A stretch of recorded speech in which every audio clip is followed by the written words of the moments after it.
Okay, so this Philadelphia Eagles video has been in the making for a hot minute, and what better time to make it than right now? The Kansas City Chiefs have fallen, the world rejoices, Taylor is devastated, and all is well in the universe. So, if you clicked on this video, I'm sure you already know what's up. You know how long this thing is, so I'm not going to waste any of your time, and we're going to go over the entire history of the Philadelphia Eagles, the good times, the bad times, the Chip Kelly times, all of it. And how the Philadelphia Eagles became dynasty killers will be answered, and we are going to have to go all the way back, starting in the Renaissance era. In 1933. Yep, 1933, everyone. We are actually going back to the Bronze Age, because that's when the Philadelphia Eagles were founded from the ashes of everyone's favorite football team, the Frankfurt Yellow Jackets, who, in their last year in the league in 1931, had 3 humans on the roster, apparently. But don't sleep on these boys here. I mean, what do you know about 1931 Cookie Tackwell? Dude was a monster. But yeah, once again, we are in the year of 1933, and absolutely nothing else of note started to happen in this year, right, Google?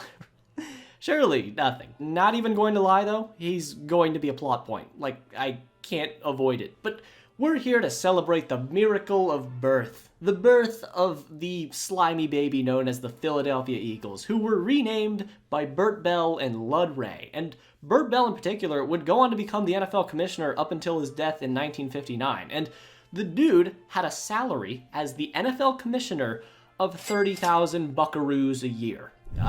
The Big Roger would throw a pissy fit if his salary even sniffed 50 mil. So times have changed. So when the Philadelphia Eagles climbed out of the womb, like all babies that are brought into the world, they were fucking useless. In their first game, they lost 56-0. And if you ever want to just be sexually confused, I'm telling you, looking at old football box scores will get you that fix. In the Eagles' first ever game, their quarterback, Swede Hansen, went 4 for 14, 19 yards, and 2 interceptions, while they also somehow had 6 total players attempt to pass, and they didn't score until week 7, when this is the score summary. This is art. Weird Engelman? Dude, it actually just says, safety. Hinkle fumbled in the end zone. Who the fuck is Buckets Goldenberg? Once again, old football always delivers. But the Eagles wouldn't win anything and were a long, long ways away of mastering the arts of becoming the destroyer of dynasties we see today. But in 1939, they seemingly got their first ever superstar in legendary college quarterback Davey O'Brien, who was really good at football. But in just 2 years in the league, he led the Eagles to 2 wins total. And Philly managed to shatter the man mentally to the point where he retired after his sophomore year and joined the FBI, which was a pretty good decision, all things considered. I mean, I would have hauled bricks all day if my leading running back was Dick Riffle. But things got weird and better. I think with the introduction of head coach Greasy Neal, the Eagles started building something. It's just, it was going down in real life too. World War II was a thing, and the NFL was set to lose about 500 players. So this introduces everyone's favorite old school NFL fact. The Pittsburgh Steelers and Philadelphia Eagles put together Sugar, Spice, and Chemical X and created the most insufferable fan base of all time. Oh my lord, could you imagine if this happened today? But the 2 rosters merged together, Yinzers and Eagles alike, and formed in 1943 the Steagles. But nothing really came of that. It was just kind of cool for a year, I guess. And I don't know, it's weird to see the word co-coached by Philadelphia/Pittsburgh on Pro Football Reference. So, I don't know, cool stuff. But by the late 1940s, after the war was over, the Eagles got their players back and had some new guys too. They acquired running back Steve Van Buren, and he was literally the entire Eagles offense. Remember, the forward pass wasn't really a thing, and the Eagles quarterback at the time was a fellow named Tommy Thompson, who was blind in one eye, and Philly didn't even know it? But, okay, back to Steve. He Van Burened all over the place and was racking up 1,000 yards in 12 games before it was a thing, and became the first running back ever to have multiple 1,000-yard seasons, as he averaged an absolutely historic 5.8 yards per carry for the entire 1945 season. But the Eagles then actually started to win. In 1948, they won the championship game in a snowstorm 7-0. And then they ran it back in 1949 and were hungry for a repeat, and Greasy Neal and the boys rubbed out another one with back-to-back chips as they beat the Rams 14-10. Yeah, I mean, hey, domination is domination in any shape or form, and obviously you got to take era into account, but the Eagles won 2 rings in a row now. They didn't allow a single point in 2 championship games. That's kind of crazy, even if we're talking about like a 6th grade football team. But this was professional football. And part of the reason why the 49 team was dominant was the toughest. And I mean the actual toughest human being, maybe to play sports in general, but I would say this is the toughest football player to ever exist. And the only way that I can sum him up as a player is like if you took Johnny Knoxville and gave him Brian Urlacher's build and ability to play football, and also made him just a war hero.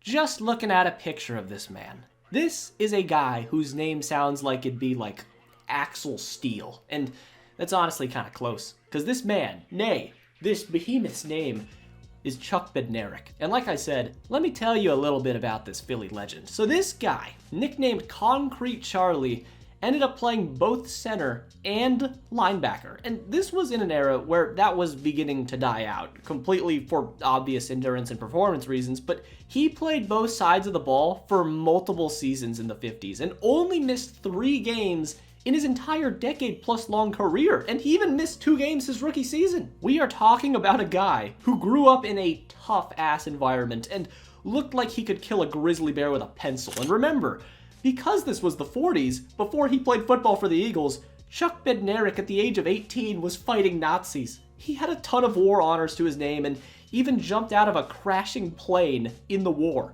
and survived. Multiple times. The man survived multiple crash landings in war. So to him, there was nothing to complain about in football. My body's aching a little bit, whatever. At least I don't have a bullet in my head, was his mindset. And there were even several times where other bombers in his group during the war were taken down, but every single time, Chuck Bednarik returned. He is literally the living definition of being built different. Chuck Bednarik is the perfect Philadelphia Eagle. And he kind of had that like boomer mindset that we see from older guys today, except he had that mindset in the 90s. Dude was so old school, he was calling Deion Sanders soft. He said that the bitch-ass motherfucker couldn't tackle my wife. And the ironic part is that Travis Hunter just won the Chuck Bednarik Award, and he's basically Deion's apprentice. And I don't know, something tells me Chuck would not like the modern NFL today. Anyways, the Eagles were back-to-back NFL champions and were dominating the NFL, but the Eagles did have competition. They legitimately had a chance at being a dynasty themselves, and I guess even had a chance at a three-peat in 1950, dare I say. But in week 1, they were swiftly, efficiently, and thoroughly bottomed by the Shadow's Shadow, the most successful franchise, and even to this day, business that the NFL has ever seen. It's just incredible what they've been able to do for the last 60 years, never making a single wrong decision, and they dominated for the next decade plus. And that team was, of course, obviously I'm talking about the Cleveland Browns. And in week 1, they took advantage of an injury to Steve Van Buren and buried the Eagles, leaving them to blend in with the soil and plants for the next 20 years or so. They literally just got bullied by Cleveland damn near every single time they played them from now on. And in this game, our blind quarterback friend, Tommy Thompson, went 8 for 24, 73 yards, 2 picks, and a passer rating of 7.8. Not bad, as they lost 35-10. And for the next few years, with Van Buren's career succumbing to injuries, nothing of note really happened. The Browns dominated the 50s, and Philly just watched from the sidelines, as by 1958, the team had been through multiple coaches, wasn't winning anything, and was just losing popularity fast. Everyone would have just rather watched baseball than an Eagles game. Shenanigans did still persist, though. Not saying the Eagles were bad, they just weren't the Browns, which is, yeah, that's a statement. Cleveland was ahead of the NFL in everything, and it took teams like the Eagles a few years to catch up. However, one of the most interesting things about the Eagles is they hold a lot of random statistical records for no reason. And in the 50s, they set a few of those. In 1952, Eagles player Norm Wiley claimed that he had 20 sacks versus the Giants. And even bolder, the brothers said he even had a stretch of 11 straight sacks, which you know, we could take his word for it, wouldn't officially count, but we have a witness. Writer Paul Zimmerman was at the game, and he took notes on every single play that happened, and what did he see? Well, he recorded that Norm had 8 sacks in this game, not counting half sacks, which, regardless, is still an unreal game and would be the NFL record today, but like I said, it wasn't official, and also randomly in 1954, they had a player named Adrian Burke who, out of scenic nowhere, threw 7 touchdowns in a game.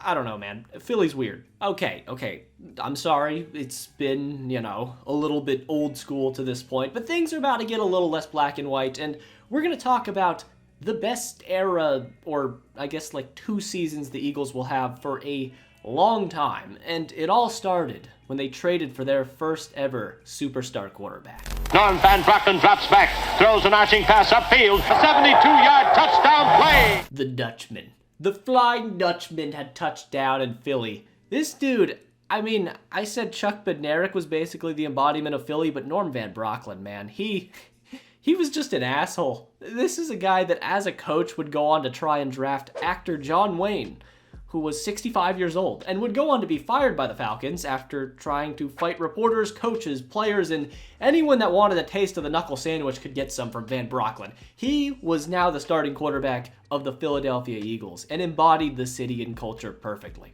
It took them some time to develop chemistry, but prior to the 1960 season, Van Brocklin and wide receiver / flanker Tommy McDonald started to click. Now, Tommy was the last player ever to not wear a face mask because he felt like it impaired his vision, and to his credit, the dude was a hell of a player. He rarely dropped balls and would go on to make the Hall of Fame. And when he was inducted into the Hall of Fame, look at this shit, man. He not only brought a boombox and started jamming, but he tossed his bust in the air not once, but twice. Yeah, the dude had hands and confidence. We now arrive in the year of 1960, where this Eagles team was old and dry. They didn't have much expectations for the season, and that only got worse when in week 1, they once again got thumped by the Browns as Jim Brown and company still remained clearly the better team. Now, from here though, something special happened. Out of nowhere, Norm Van Brocklin began playing his best football. From weeks 1 through 7, the Eagles averaged 29.1 points per game, and Van Brocklin would go on to win the MVP award. The issue was, like I said, this wasn't a very good team. The defense was pretty bad, and they were so depleted by injuries that Chuck Bednarik, at the age of 35 at this point, who was only the center for a few years now, was asked to play linebacker as well. The dude was an elderly man in the 1960s and was playing both sides of the ball. But all it took was one game. One game that changed everything, because the playoffs were weird back then, and I don't even want to begin to describe how they worked, but in week 5, they actually beat the Browns on a walk-off 38-yard field goal, which was crazy back then. A 38-yarder in the early 60s is like a 58-yarder today, and the Eagles won a game that commentators called the greatest football game they've ever seen. They just needed a little more magic, though, if they wanted a chance at glory. November 20th, 1960. The day the hit heard around the world took place and created one of the most iconic images in NFL history. Now, the story behind this picture isn't as amazing as people would like to tell you, I'll be honest, but the outcome of this play was legendary. A pass to Giants star receiver Frank Gifford took place, and then out of the corner of his eye came the rumbling old concrete Charlie, who just kinda ran into him, but he was a big dude, and Frank Gifford collapsed to the floor and didn't move for a concerningly long time. Right after the hit, Chuck hit a few Fortnite dances over his body, but afterwards, it was revealed this might be a more serious injury than initially believed, as Gifford lay unconscious for at least 10 minutes, which led to Eagles DB Tom Brookshire saying, "I played football a long time, but I've never heard anything like that collision. It wasn't the usual thud. This was a loud crack, like an axe splitting a piece of wood. I saw Frank on the ground, and he looked like a corpse. I thought he was dead." Now, he wasn't dead, but Gifford wouldn't play football again until 1962, so take that for what you will. You know, you could believe it was for broadcasting reasons, but the Eagles then continued to win games and qualified over Cleveland to face the Green Bay Packers for the NFL championship game. And Green Bay was that team. Vince Lombardi, Jim Taylor, Bart Starr, Paul Hornung, They were loaded and looking to become a dynasty. And meanwhile, the Eagles were kind of like the 2024 Chiefs. Like I've been saying, they weren't very talented, but they just kept finding a way to win games. And with Norm Van Brocklin in MVP form, they battled with the Packers. The defense was showing up, and no touchdowns were scored by Green Bay for the first 3 quarters. There were missed field goals, though, and damn, bro. We get it, okay? He missed. No need to be doing all that. It was just a slow game. Jim Taylor had 15 carries in the first half, but eventually the Packers took a lead in the fourth quarter. Future drunk legend Max McGee gave Green Bay a lead with 9 minutes left, and now the MVP of the league had to make a play. And he did. Despite being backed up on 2nd and 17, the Eagles fought, rammed it down the Packers' throats, and took the lead 17-13, which led to one of the most iconic plays in NFL history. And of course, the man to make the play was Chuck Bednarik, the 35-year-old man who played 58 of the 60 minutes of this championship game, tackled Hall of Famer Jim Taylor short of the goal line, then decided to sit on him until the clock expired. But when it did, the Philadelphia Eagles were champions, as they began this tradition of becoming dynasty slayers, as they handed Vince Lombardi still his only playoff loss of his Packers head coaching career. And I don't know, apparently Howie Roseman celebrated with the boys too. This is objectively a top 5 season in Eagles history at least, because not only did the Eagles overcome the odds and win the title game, but the Cowboys didn't win a single game this season. They went 0-11-1, and now things did get a little sad afterwards. Norm Van Brocklin called it a career right after winning the chip and an MVP, but luckily for Philly, they just happened to have another all-time great quarterback sitting on the roster in Sonny Jurgensen, and all they had to do was build around him as a starter, and they'd be set up for the 60s and beyond. Now, there's a reason why I like making these videos, and I'm assuming why you guys like watching them, and that magic word is pain.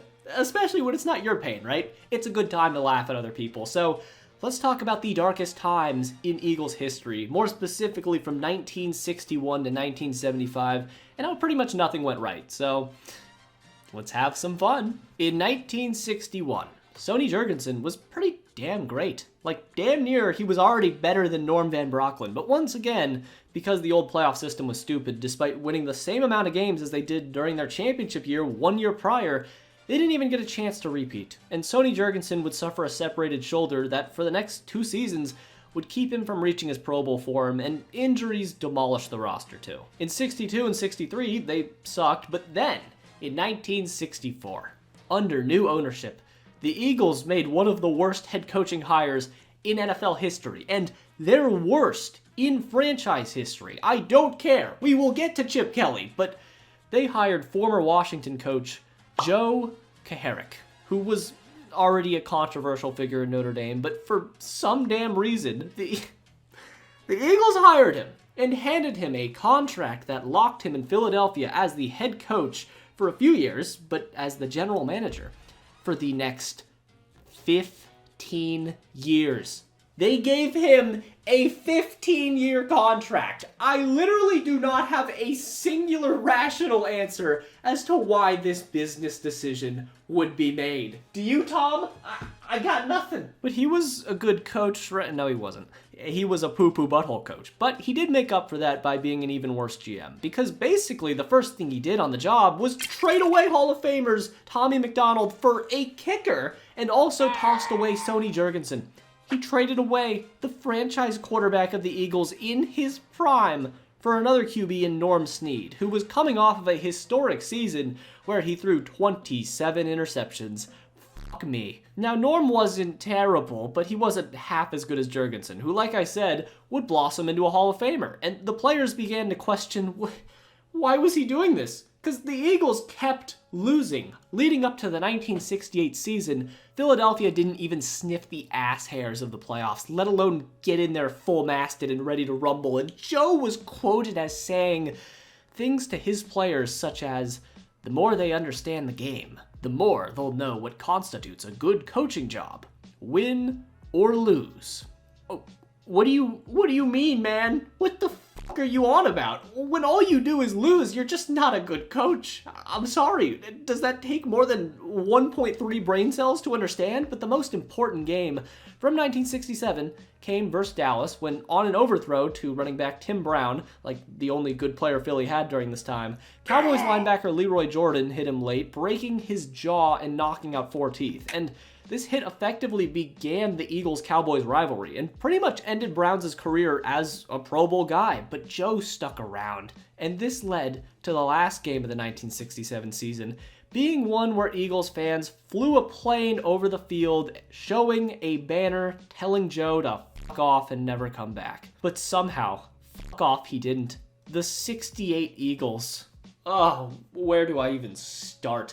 This was a football team still coached by Joe and coordinated by 2 pillars in the game's lore, with offensive coordinators Herman Ball and DC Dick Evans. Fuck yeah, man. Nothing says football like dick and balls, am I right? And this roster was almost completely devoid of talent.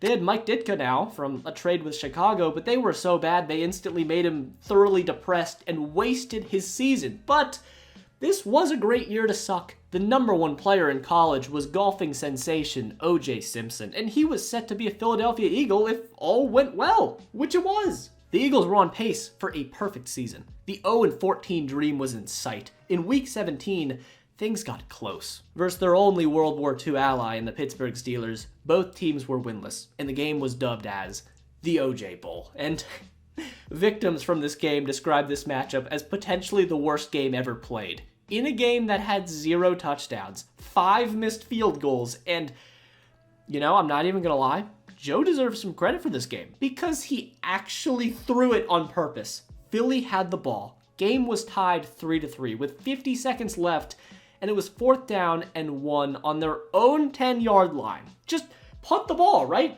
No, he went for it. And the Eagles lost yardage on the play, leading to a game-winning Steelers kick, and the tank rolls on. But they rallied out of nowhere. They won 2 straight games to end the season, which led to arguably the most famous game in Eagles history, a Week 14 game at home versus the Minnesota Vikings. And this was as depressing of an environment as there can possibly be. Your team is quite literally playing for nothing. The Bills have already clinched the number 1 pick in the draft, and OJ was out of grasp. But versus the Vikings, Philly fans had enough. The gloves were coming off. It was nearing halftime, and the Eagles had just thrown a pick 6 when Philly thought it would be a great idea to have a raggedy backup Santa Claus take the field and bring some holiday cheer, which was absolutely a disaster. He was barraged by snowballs, and yeah, that's the bar. It was already low, but oh my lord, we went even lower. It was just incredible. And after missing out on O.J. Simpson, they turned around and drafted defensive back Leroy Keys, and 1 pick later, the Steelers would draft Mean Joe Green. So, and you know what? Hell, even Greg Cook could have been fun. A moment of silence, though, because Joe was fired. Shockingly, that 15-year contract did not see all the way through, but to honor his legacy, the Eagles' suck remained strong. They were just going through coaches left and right, and each time a coach was fired, they left saying, well, what are you gonna do? That situation was legitimately untenable. They had no plan whatsoever. The talent was only getting worse, and I think they would have done better drafting if they brought in a fucking monkey and just had it point to a random name on the board. I will give them credit. In 1971, they drafted Hall of Fame 6'8" wide receiver Harold Carmichael, but 1 round earlier, they drafted Wyke Neely, who never played a snap in the NFL, so they were just getting lucky. By 1975, the Eagles fired another coach in Mike McCormick, who the players actually seemed to like, so the optimism was at an all-time low as to who was coming in through that door afterwards, because the players felt like they were building something with Mike. Now, they probably weren't. I mean, they had 1 winning season between 1962 and 1975 and hadn't won a single playoff game since their victory over Green Bay 15 years ago to this point. But the Eagles then decided to make their best coaching hire ever to this point. They even looked over established guys like Hank Stram and even interviewed Norm Van Brocklin. They thought about bringing the Dutchman back, but instead they decided to hire UCLA's Dick Vermeil. And thus began the beginning of the coaching career of the most emotional and passionate coach this game may have ever seen, and the perfect guy to embody Philadelphia. But before we continue, I gotta talk to you about this video's sponsor, Bear Mattress. And if you've had any problems whatsoever with sleeping or your mattress in general and you're looking to upgrade, Bear Mattress is here for you. And all you have to do is take a quick and simple sleep quiz provided by Bear, and it will match you with a perfect mattress for your needs in order to improve your sleep and quality of life overall, while shipping the mattress straight to your door with free shipping in the United States. And for me, I filled out the quiz, and because I kind of move around in my sleep a lot, I got sent the Elite Hybrid, and it's been great. I've had it for about a month, and it's always taken me a while to fall asleep in the past, but this new mattress has really helped me out, and I personally also just enjoy how soft it is overall, and as you can see, it sets up nice and easy. It comes rolled up in a box too, so you don't have to worry about moving it around too much, and it inflates on its own basically. And for the mattress in general, it's designed to keep you cool for all you hot sleepers out there, and it's fiberglass and harmful chemical free. And somehow, if you aren't sold with all of that, there is a 120-night sleep trial available to test out the mattress so you can make 100% sure if you love it or not, which also includes a lifetime warranty and other flexible payment plans. So I've enjoyed my Bear mattress personally, and if you give it a shot, I know you will too. So use code TubFrog in the link in the pinned comment or the description to get 40% off your next mattress and 2 free pillows. So once again, go to the link in the description or the pinned comment, use code TubFrog for 2 free pillows and 40% off your next mattress. And thank you to Bear Mattress for sponsoring this video, and without further ado, let's get back to the video. Culture, culture, culture. That's how you rebuild a football team, right? It's a formula as old as time. It worked with Lombardi, it worked with Belichick, and it's working today with Dan Campbell, and that's exactly what Dick Vermeil tried to bring to the Eagles, a culture. And to me, Dick Vermeil coached football how football's meant to be coached. He had the intensity of a Parcells, the knowledge of a Belichick, and the heart of, well, Dick Vermeil, which proved to be his greatest gift and curse, which we'll get to, but his players loved him. Just not immediately, because he put them through hell. Training camps were probably a little too ruthless early on, but it kind of had to be done, because this team, as we've clearly gone over, would have probably lost to the 2024 Eagles roster by 600 points. Now, through 2 seasons, though, the Eagles didn't really show any signs of progress, but Vermeil had a 5-year plan, so 2 years of slow development could be tolerated, but the Eagles did something important in 1977, and that was ending the season out strong, as they beat the Giants and then handed the Jets a 27-0 shellacking. And by 78, Vermeil had the pieces he wanted in place. It wasn't all smooth sailing, though. I mean, the most media attention they got during this time was for 2 completely different reasons. A 30-year-old rookie wide receiver named Vince Papale tried out for the team and somehow made it, which eventually led to a movie being made about his life and a lot of books. And then they had a player named Blenda Gay who got stabbed to death by his wife, who he may have assaulted. So, yeah. The biggest move Philly made, though, was trading for quarterback Ron Jaworski, who struggled in 1977 as he finished his first season as the starter in Philly with a passer rating of 60.4 and more picks than touchdowns, but Dick Vermeil made it clear to Ron that he was the team's quarterback and that he was not going to be benched, and that helped his confidence. And after 1977, Philadelphia was a good football team again. For some of you, that may be a little bit disappointing, but for others, we're getting into some good football again. With the emergence of sophomore running back Wilbert Montgomery, low-key one of the most underrated players in NFL history, let alone Eagles history, Philly now had 2 players to know where they were at all times for defenses in Montgomery and Carmichael now. But midway through the 1978 season, it seemed as if it was just going to be another year of things getting better, but only marginally better, as they were 4-5 following a Week 9 loss to the Cardinals. But then things got all funky. Versus the Packers a few weeks later, they were outgained by about 250 yards and still won the game. And then one of the most iconic plays in NFL history happened versus the Giants, a play so bad that the Giants fired their offensive coordinator the next day. Of course, the play I'm talking about that basically and damn near metaphorically ended the Eagles' misery was the miracle at the Meadowlands. And Bednarik fumbles the football. It's picked up by Harnasses. I don't believe it. All the Giants had to do was take a fucking knee. One knee and the game was mathematically over, but the Giants decided it'd be pretty funny to run a real play, and they were right. It was fucking hilarious. Eagles fans rejoiced and went on to beat the Giants again in the final week of the season, and after 3 years of dick football, they made it back to the playoffs, and regardless of the outcome, this was something to celebrate. Let me tell you something, Sonny. It's been... oh. Give me a minute, hold on. It's been 18 years since my Eagles were in the playoffs. I tell you what, back in those days, we had Chuck Bednarik and Steve Van Buren. Football was pure. But, the Eagles made it back to the playoffs. The drought was over. Dick Vermeil really let his players know how proud he was of them, and he gave them a speech only Dick Vermeil could. After putting them through hell, he always cared about them as people too. And after clinching the playoffs, he told the team with tears in his eyes, "I wish I had something very intelligent to say, but as usual, I don't. All I can say is that, God, I love you. It was a hell of an effort. The Eagles are now winners." Now, in the wild card, they completely fucking blew it, and a lot of it was on Dick Vermeil for reasons that still are not fully known as to why he made the decisions he did. See, earlier this season, the Eagles kicker Mike Mayer went down with an injury, which led to punter/kicker Mike Michel doing both for the Eagles, but the issue was the man could not kick for shit. Crazy enough, despite making 9 extra points, Pro Football Reference said he didn't make a single field goal all regular season. And right away to start the game, the Eagles scored a touchdown but missed the extra point, which left the door open for the Falcons, who came back down 13-0 late in the game and now held a 14-3 lead over Philly. But they weren't done yet.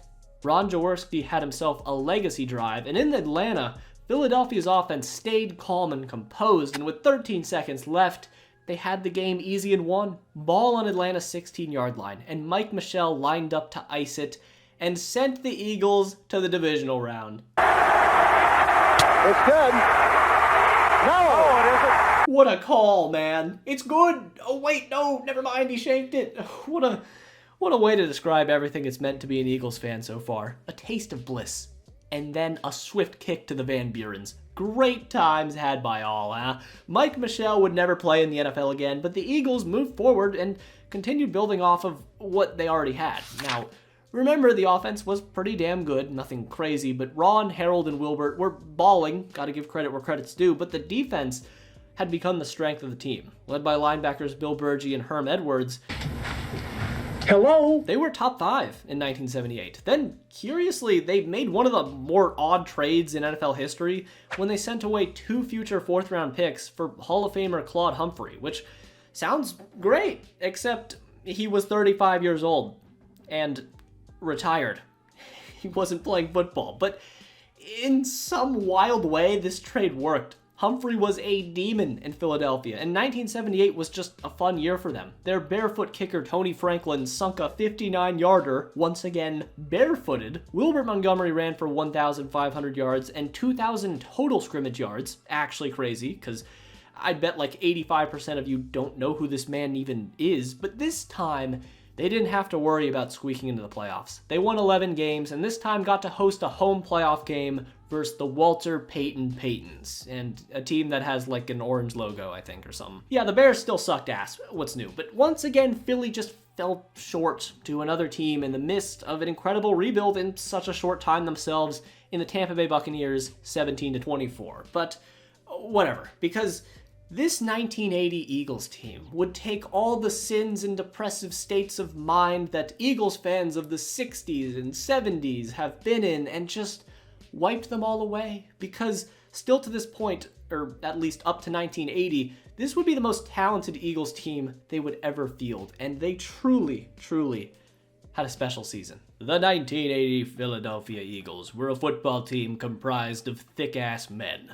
Men that swore their vengeance after the 1979 season, and after each player willingly swore celibacy, their season turned around. So, let me nerd out here. For the first 3 games of the 1980 season, they only allowed a singular touchdown in 3 games, while averaging an offensive score of 34.6 points per game, while their opponents averaged 5.3 a game. The average Eagles score was Philly 35, their opponents 5. Now, that didn't last forever, but it damn near lasted for like 12 weeks, as through week 12, The Eagles were 11-1, Ron Jaworski was getting MVP looks, the defense was still elite, and they had just taken down another AFC contender in the Raiders, sacking Jim Plunkett 8 times. Who was f***ing with them? The answer was seemingly nobody, as all year long, they'd finally gotten ahead of the curve instead of playing from behind it. Dick Vermeil was not only just a guy that showed his emotion a ton, but he was a smart coach too. And with the Eagles, he brought upon a motion offense filled with heavy play action that really messed with NFL defenses. So he had that going on the field, and then off the field, he had a little bit of Philly in him. Gotta love this video of him, and yes, that's fucking Chuck Bednarik, who Dick Vermeil hired to basically be a hype man, arguing with some fans, and yeah, it's in their goddamn DNA, I guess. Seriously though, they had the best defense in the NFL statistically, with only one Pro Bowler / All-Pro somehow in nose tackle Charlie Johnson, and they were really, really good. So when they played the Vikings in the wild card and almost choked again, it was spooky, but they clutched up, and once again, the defense forced 8 turnovers total, and after a fumbled punt, it was all Philly, and they advanced to the NFC Championship. Their first ever NFC Championship game, and would play a team that they hold near and dear to their hearts, and had to face off against the Hat Man. Now, the Hat Man was scary, because the Hat Man won a lot of games, and due to experience, as well as the fact that the Cowboys beat the Eagles in the final week of the season, Dallas was expected to take care of business even in Philly's house. However, that didn't happen.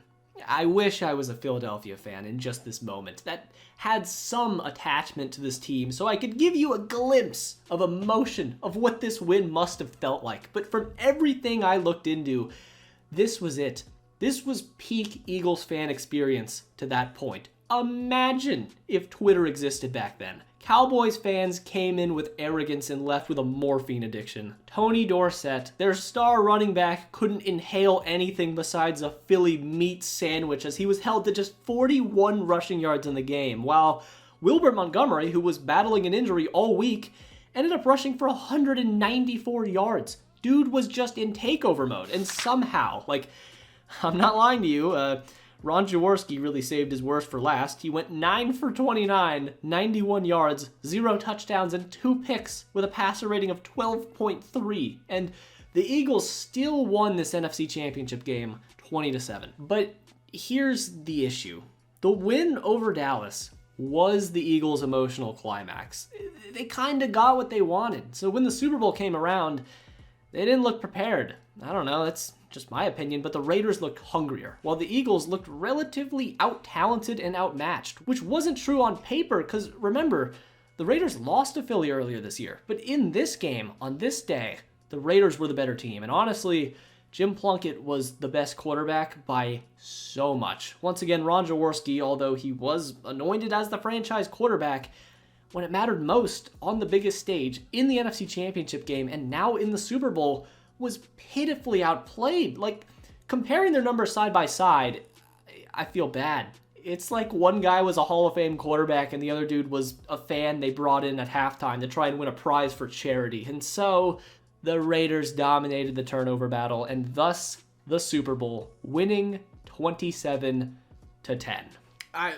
Look, also, for those of you that don't know, I'm a Raider fan, and I feel like there's some of you that are expecting me to get up and start unbuckling my belt and being like, yeah, you're goddamn right we beat the Eagles. But dude, I don't have any emotional attachment to this team, and to spare you from a long rant, I don't understand how people brag about their team winning a Super Bowl 30 years before they were born. I just don't get it. That's not me. I'm sorry. I have no emotional attachment to this team, but we did win. Now, this loss hurt for sure. I mean, it was the Super Bowl. Of course it hurt. But the aftershock of what the Super Bowl loss did to the Eagles is one of the single most consequential losses ever. And also probably the most unique, for, say, the Bears. When they lost the Super Bowl to the Colts, they were aging and had injury/money problems, and they had a few seasons of a Super Bowl hangover, but eventually they did get back into contention a few seasons later. But this one Super Bowl loss broke Dick Vermeil. His mental aspect was simply never there again in Philadelphia. He poured every ounce of himself into this job, and this season. He had nights where he was reportedly coming up with new plays until 5:30 in the morning and was out the door by 7 a.m. Dude was the definition of sacrifice everything and a workaholic, which is all fine and good until it doesn't work. Then you gotta face the fact that this lifestyle and philosophy is unhealthy in the long term and unsustainable. And sadly, Vermeil's family and the rest of the Philadelphia Eagles fans and players had to watch the slow mental degradation of a really, really good man. Regardless of how Vermeil felt, he was forced to bottle up his feelings and run it back. And the 1981 Eagles were really good again. Probably a top 3 team, at least, if not top 1. Same team, same strengths, elite defense, elite receiver, and elite running back. But as the year winded down, things fell apart, and the main culprit for this was once again Ron Jaworski. I hate to dunk on the guy. I really do. I didn't come into this research process with any agenda. I think he's a fine commentator. I don't know. I got nothing against him, but there were just so many moments in his career where the Eagles needed him to step up, and he just didn't. I think the guy's overrated. I really do. From weeks 12 through 15, Jaworski had 9 picks to just 3 touchdowns, which slid the Eagles down into the wild card where they got a free matchup versus whoever the hell Scott Brunner was and the New York Giants. This man, Scott Brunner, a future institutional stock researcher and portfolio manager, no, I am not lying, outplayed Ron Jaworski, and the Eagles as a whole had the saddest start to any playoff game ever, and I fucking mean it. Okay, let's take it from the top, shall we?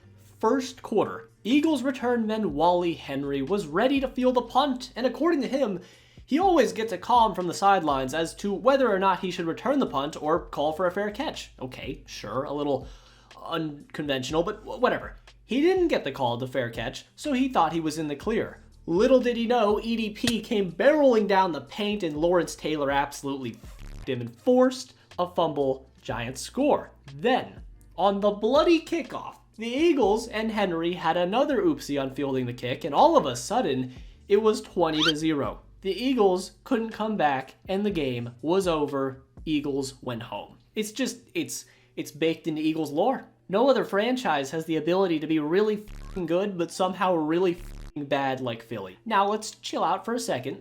So, by DVOA metrics, both the 1980 and the 1981 Philadelphia Eagles were the best teams in the NFL that year. So, that's cool, except the problem is, 1, obviously they didn't win anything, but 2, they weren't even that good. In the history of DVOA tracking, both the 81 and 80 Eagles teams ranked first in the league for their respective seasons. It's just, both of them are bottom 3 ever. So, you literally couldn't be better without being worse. I'm not saying that to compare them to, the 2023 Eagles, okay? Statistically, I'm right. But the big thing was, Dick Vermeil was starting to really lose it. After a horrible start to the strike-shortened 1982 season, where the Eagles were 1-5 and already eliminated from the playoffs, Dick Vermeil's situation was just still sad to watch. He was losing the passion to coach and losing his mind in general. He needed to take a break. He just had to. And things got so emotionally overwhelming for him, he pushed himself so far beyond what he could take that this led to a moment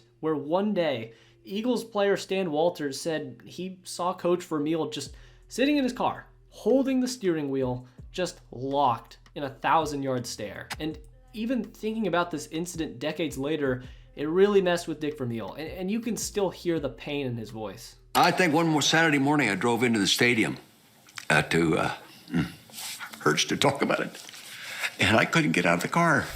I could not get my butt out of the car to go up in the office. It was just too much. One day he'd be ready again, but that day was not today. And so after the 1982 season, Dick Vermeil stepped down as the Philadelphia Eagles head coach. Their only head coach to lead them to a Super Bowl appearance. As he stated, he just had to figure out if he could even live with himself. And now, the post-Vermeil era begins, and it's not great.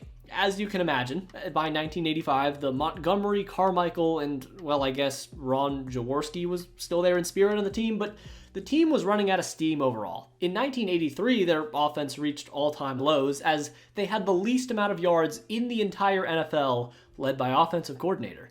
No way.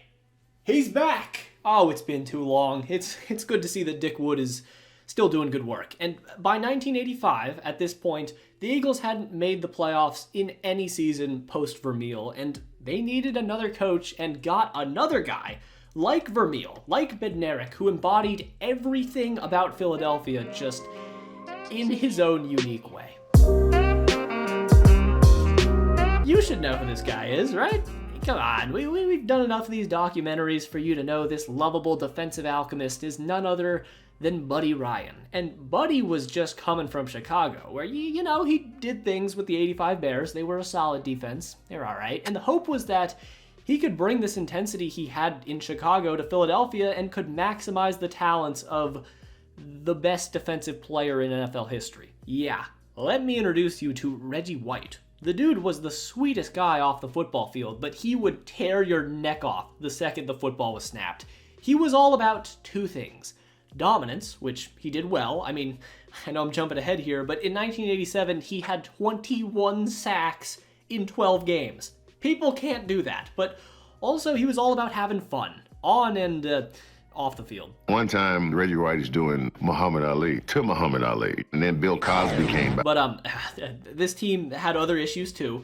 They had recently moved on from Ron Jaworski, basically, and were going forward with Randall Cunningham, a QB they took in 1985 in the second round, and he was very unorthodox for his time. He was basically a modern quarterback, but in the 80s, anyone that wasn't a traditional pocket passer came with a sense of uncertainty. Also in that 1985 draft class, the Eagles took Kevin Allen, who was projected to be a third or fourth round pick, 9th overall. And immediately he allowed 8 sacks in his first ever game, was demoted to special teams, sexually assaulted a woman, and never played in the NFL again after 1 season. Underratedly, one of the biggest draft busts ever. Anyways, the theory was that Buddy Ryan was the best defensive coach to ever exist, and if you give him elite talent, a la Reggie White and others, he can make an all-time defense. But once again, it would take time. Buddy spent a majority of the 86 season experimenting on defensive lineups and doing all that stuff, but he was still Buddy Ryan. So of course he guaranteed the Eagles would win the division in 86, and then next season would make the Super Bowl, which, you know, they won 5 games in 86, and the main reason for that was the biggest issue with Buddy Ryan in Philadelphia and as a head coach in general. So let me blow your mind here, but there are 2 sides of the ball in football, and on offense, the Eagles did something in 1986 that will never happen again. Have you ever seen a nuclear reactor explode? Well, I hope not, but that's pretty much what the Eagles put Randall Cunningham through every damn Sunday this season. By year's end, Randall Cunningham was sacked 72 times. 72 times. Yeah, that's a lot, right? That's second most all time. And for comparison on how much that even is, Caleb Williams, who had offensive line issues in 2024, was sacked 68 times in an 18-game season, where he started every game. Well, Randall only started 5 games in 1986. 5. And he had only 281 pass attempts, while Caleb Williams had 562. That means every single time Randall Cunningham dropped back to pass, there was a 25% chance he was just going to be sacked. Yep, that's called development right there, which I guess they did again in 1987. Outside of wide receiver Mike Quick, Randall didn't really have anyone to throw the ball to. But he was still somehow getting better. Not much happened in 87 besides that, other than the game the game that defined who Buddy Ryan was as a coach. So let me get into this Dallas Cowboys-Eagles game real quick. Let me stage the set for you. In 1987, the NFL was in the midst of a player strike to more fairly distribute the revenue gained by the NFL amongst its players and for other reasons too. But the point is that the players went on strike and refused to play to support this cause, for the most part. The players did not want to play, but then you got situations like in Dallas when Cowboys owner Texas Schramm, surely he was a level-headed guy and not a raging racist, right? I mean, he sounds like a chill guy to have a beer with. Jesus Christ, man. What do you mean they deserved it? Okay, yep, that's the guy we're dealing with here, and he effectively blackmailed stars like Tony Dorsett and made them play. This did not go well with Buddy Ryan, who, when he heard of this, was just furious. The Cowboys also beat the hell out of the Eagles' backups, and Buddy Ryan, as a player's coach, was all for the players going on strike and getting what they were owed. So when he saw people like Tex doing what they were doing for their own personal gain and fighting tooth and nail to not give up a small percentage of their paychecks, he wanted to throw hands, which led to the second game between the two teams, which took place after the strike was over. And this time, the Eagles won, but that was not nearly enough, as with 11 seconds left, the game was already decided. He still asked Randall Cunningham to fake a kneel and went for a deep ball, which led to a pass interference call down to the 1, and then the Eagles jumped to the line and ran it in for a score. Fuck you, Tex. Anyways, in 1988 though, the Eagles did something under Buddy Ryan. With the emergence of newly drafted defensive tackle Jerome Brown, a future all-pro caliber player who would emerge as the best run stopper in football. As usual, though, the Eagles' season ended in disappointment, and it continued being that way. But the defense was looking good. In 1989, they were pretty good again, but lost in the playoffs badly. And then in 1990, in Buddy Ryan's basically last season to prove himself, they lost again in the playoffs. 3 straight seasons of getting handed a steamy one in the first round. Yikes. Now, to be fair, the 88 loss to Chicago was kinda, there was some bad calls early and the fog came. But in 98 and 90, the Eagles were favored to get the job done, and they just couldn't. And a lot of that blame went to Randall Cunningham too. So here's the Randall Cunningham conundrum. And honestly, I'd love to hear your opinion, because I don't really know what to think myself. From 1988 to 1990, you could make the case there was no better QB in the regular season than Randall Cunningham. In this 3-year stretch, he had over 2,000 scrimmage yards, so far ahead of second place it looks like a typo. And then he also messed around and had 75 touchdowns while sort of being robbed from winning MVP in 1990, as Pro Football Writers of America named him the 1990 MVP over Joe Montana. He was also getting mass media attention. He dated Whitney Houston, even leaving a preseason game at halftime to see her. He had absolutely disgusting plays under his belt. He had a 91-yard punt, this play versus the Giants, and so many more things. He was a human highlight reel, but you can't argue with the stats sometimes. And in 3 playoff games, from 88 to 90, Randall Cunningham had 5 interceptions and 0 touchdowns.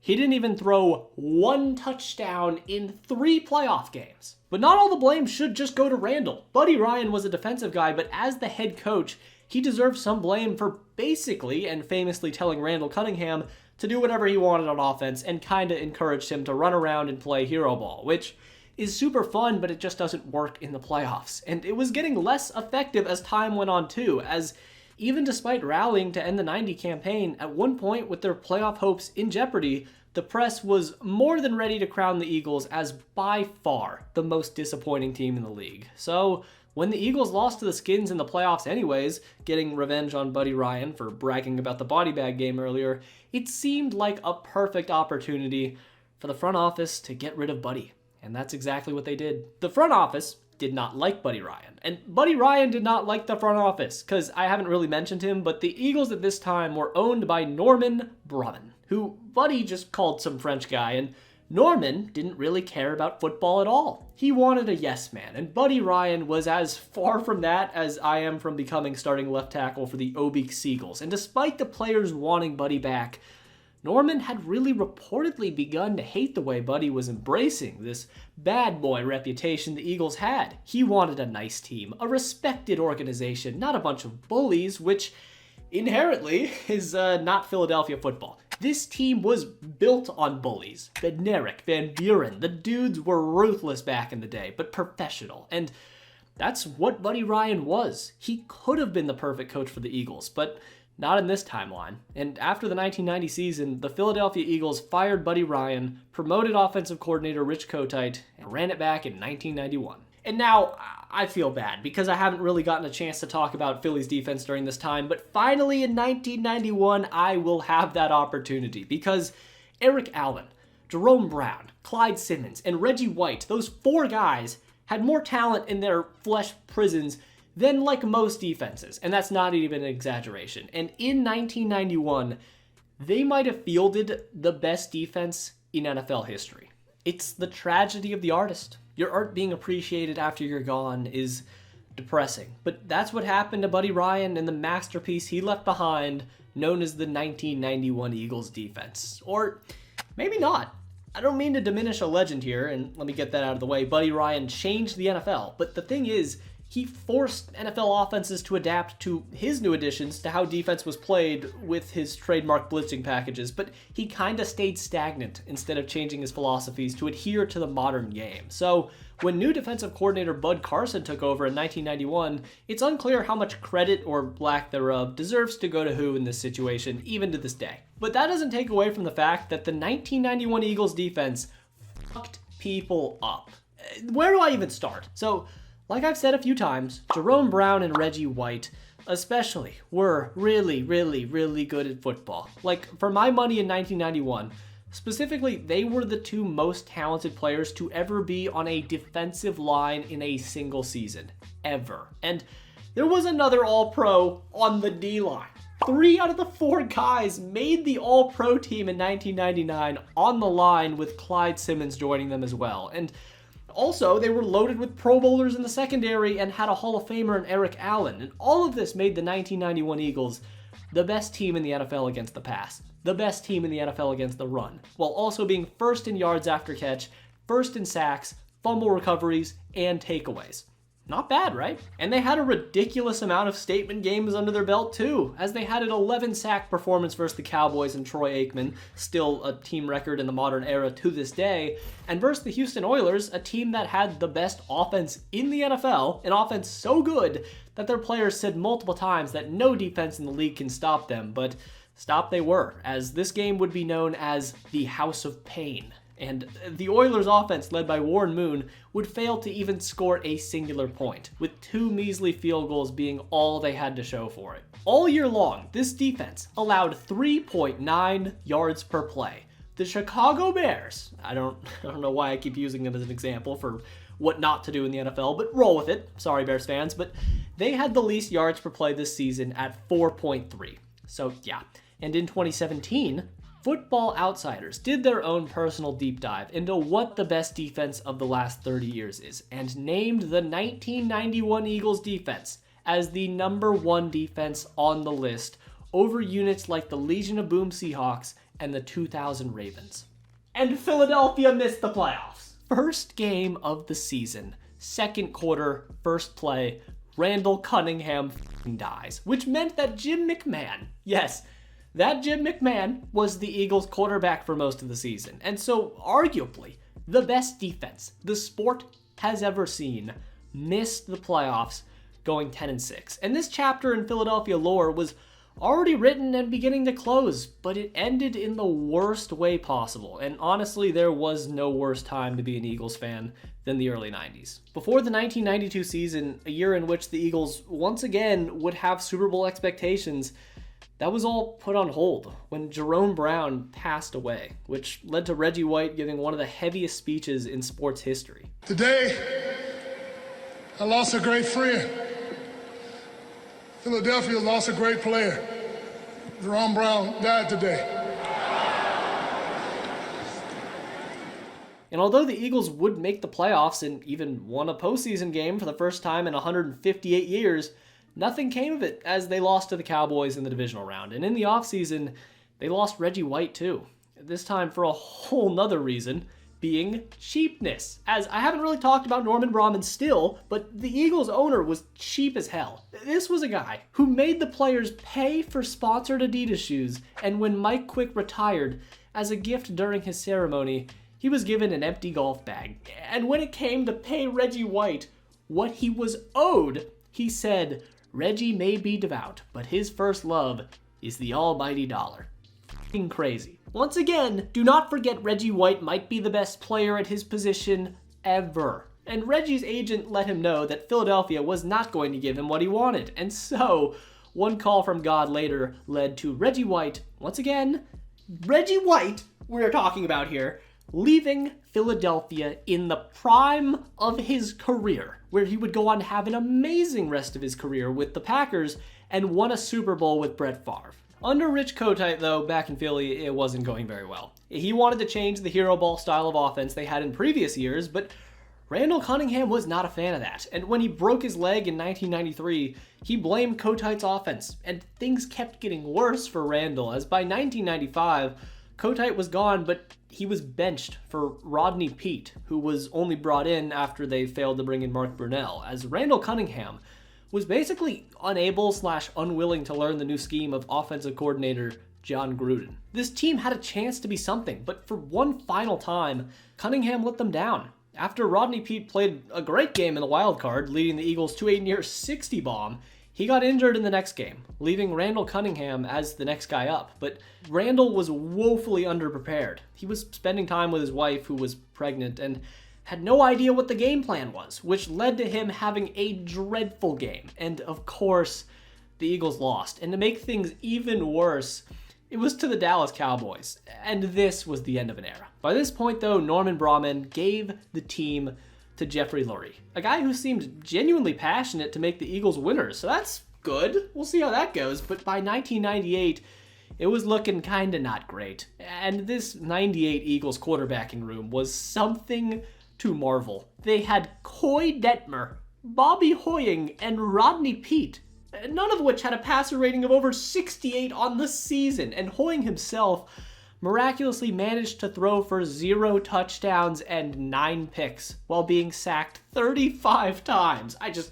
I'm sorry, I just had to point that out. I mean, this 98 Eagles team was so incredibly terrible that there is literally one thing stopping me from just laughing at this team for the next 3 minutes, and that thing is a guy.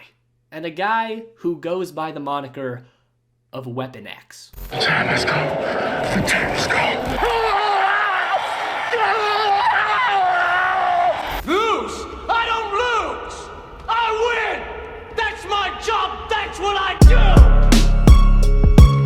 do! I love Brian Dawkins, man. I only remember him as a Bronco, and I never wanted to admit that I liked him, but his play style was just fun to watch. This guy was a dog with rabies on the field, but off the field he was a chill dude. And later on in life he opened up about suffering from severe depression and other mental issues, so he was human. It's just on the field there was no single player more feared at his position for absolutely crushing dudes than Brian Dawkins. I'm really resisting the urge to just go in on this 98 Philly team, man.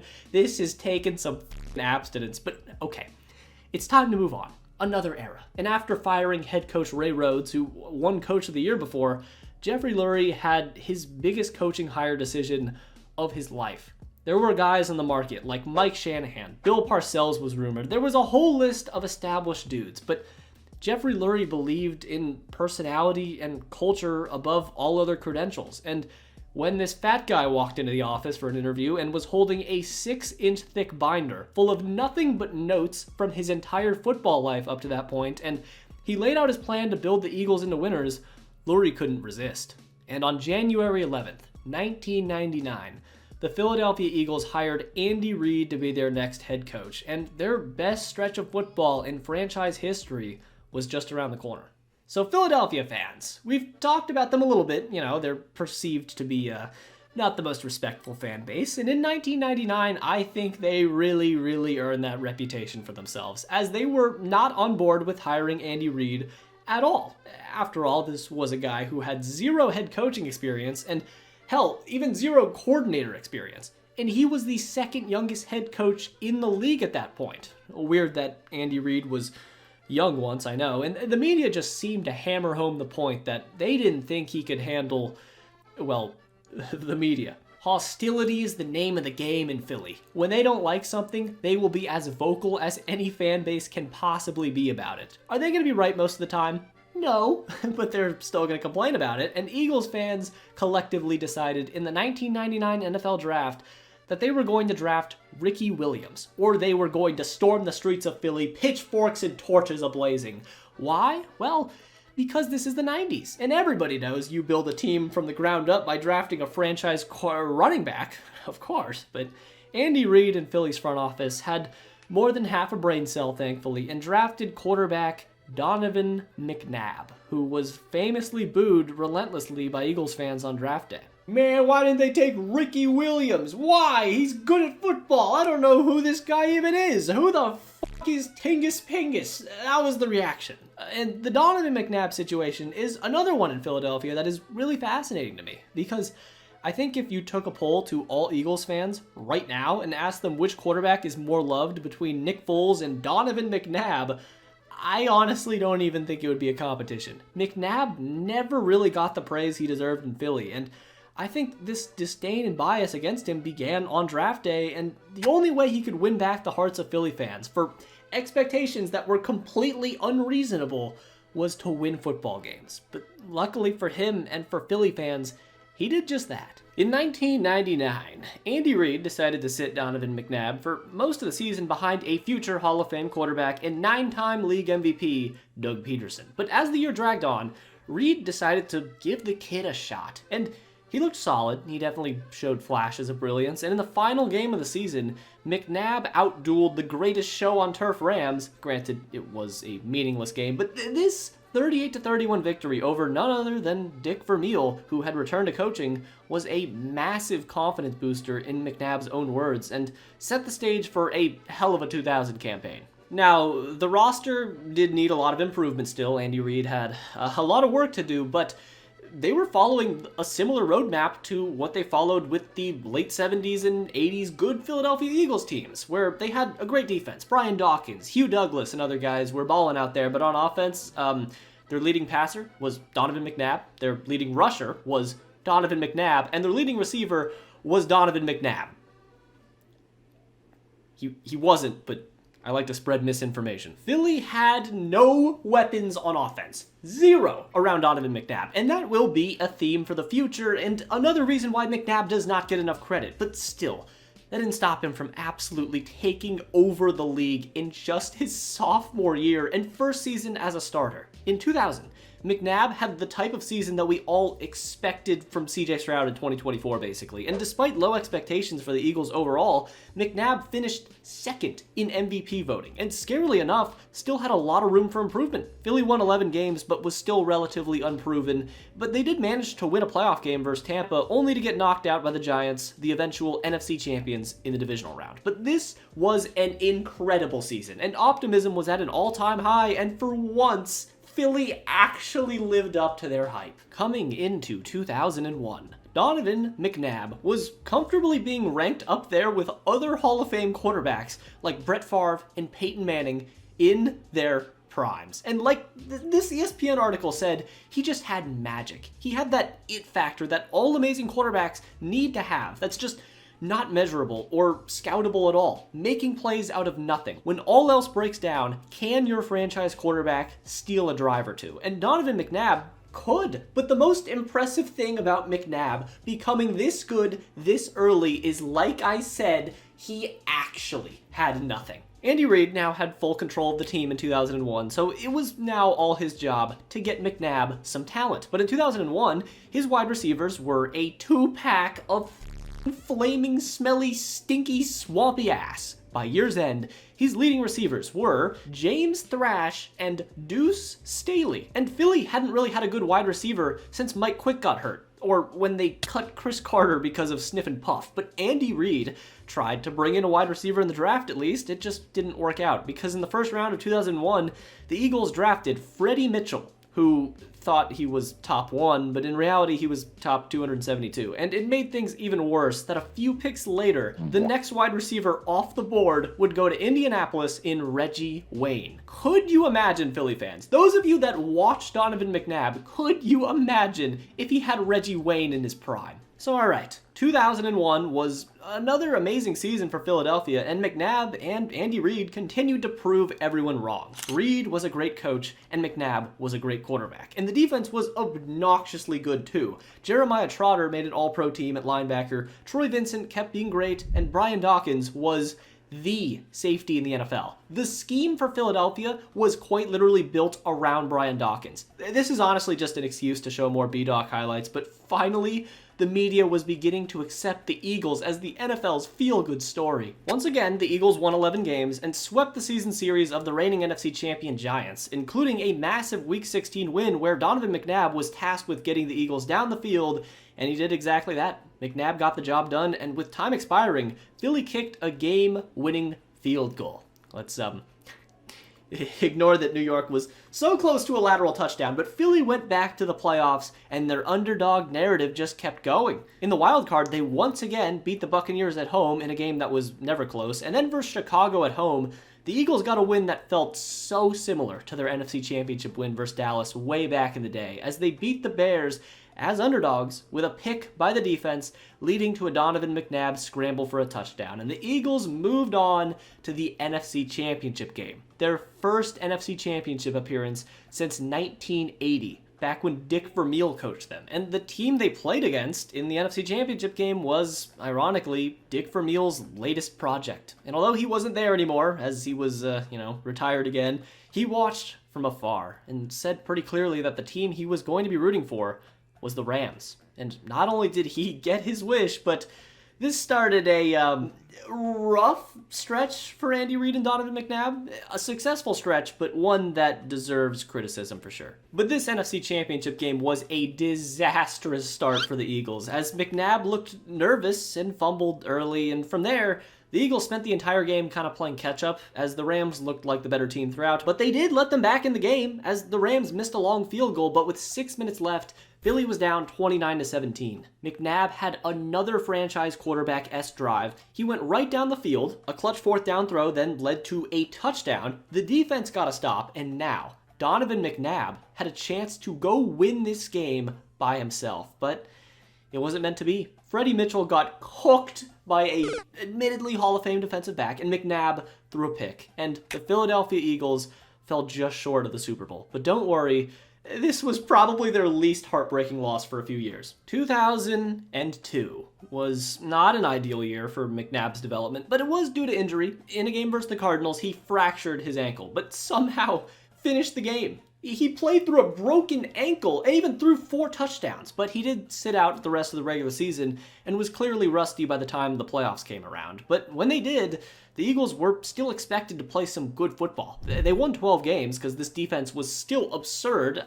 I'd love to go deeper there, but knowing they won 12 games with A.J. Feely at quarterback for half the season damn near should tell you all you need to know about this team's defense. And in the divisional round, they easily took care of the Falcons, with the defense for Philly single-handedly outscoring Michael Vick's offense, which led to the most devastating game in Eagles history. On January 19th, 2003, the Philadelphia Eagles would host the Tampa Bay Buccaneers, a team that was coached by their former offensive coordinator in John Gruden, who right now is doing stuff on the internet, and I guess is the advisor for the Milano Seaman? Okay, John, you do that, but back in the day, he was the head coach for the most ferocious defense the league had to offer. But the Eagles were still the favorites, and by a comfortable amount, too. After all, Tampa had never won a single game in their franchise's history under 40 degrees at that point until the last week of 2002,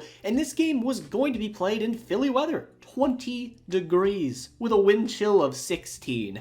It was f***ing cold. All the factors were in Philly's favor. Tampa had suspect QB play at best, and this was the last game that would ever be played in Veterans Stadium. So every Eagles fan and player alike knew what was on the line. Yeah, look, I already spoiled it, right? They lost this game, but the way they did it could not have been worse. McNabb played like shit. There's no way around it. He was absolutely terrible, and the main reason they lost this game, this was just not the defense he wanted to see, though. And on the 10-yard line, with the chance to make this a real competition, Donovan McNabb dropped back and was picked off by Rondé Barber, who ran it back 92 yards for a pick six, as the Buccaneers advanced to the Super Bowl and won it against a Raiders team that was very, very beatable. So in a way, this Bucs-Eagles game was the Super Bowl, and the Eagles fell short once again, as that was the last performance the Eagles would have in that stadium that housed so many memories. But alright, it's fine. They got a new stadium and unveiled it on a Monday Night Football game on prime time, and even got a rematch versus Tampa Bay, so they had a great chance for, they got shut out. But it wasn't actually a bad season overall. That was just a one-off game. They started off on a horrible note, though, as they were 0-2 through 2 weeks, and McNabb was in prime Zach Wilson form, averaging 167 yards,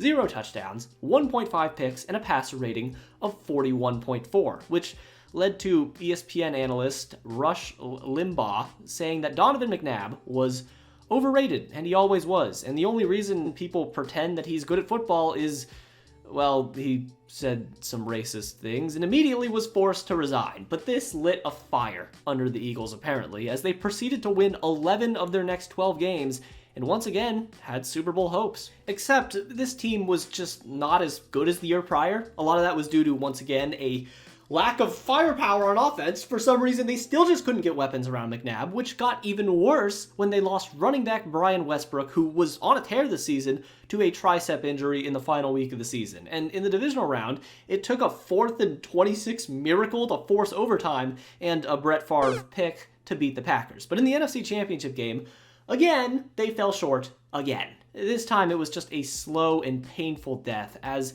Eagles fans' hopes and dreams got put through a titanium pulverizer, losing the game 3-14, with Donovan McNabb throwing 3 picks on 3 straight drives while playing through a rib injury he suffered in the second quarter. It was just tough on the eyes, and it was back to square one for Andy and the boys as they had to start over a whole new season. Overall, Donovan McNabb has been pretty unlucky, honestly. I mean, he could have been one of the 5 best quarterbacks in the league at this point in 2003, but injuries have continued to hold him back. But finally, though, in 2004, the Eagles fielded probably their best team they've ever had to this point in their franchise's history, and it all started when they got a little bit lucky and landed the controversial Terrell Owens. Edie!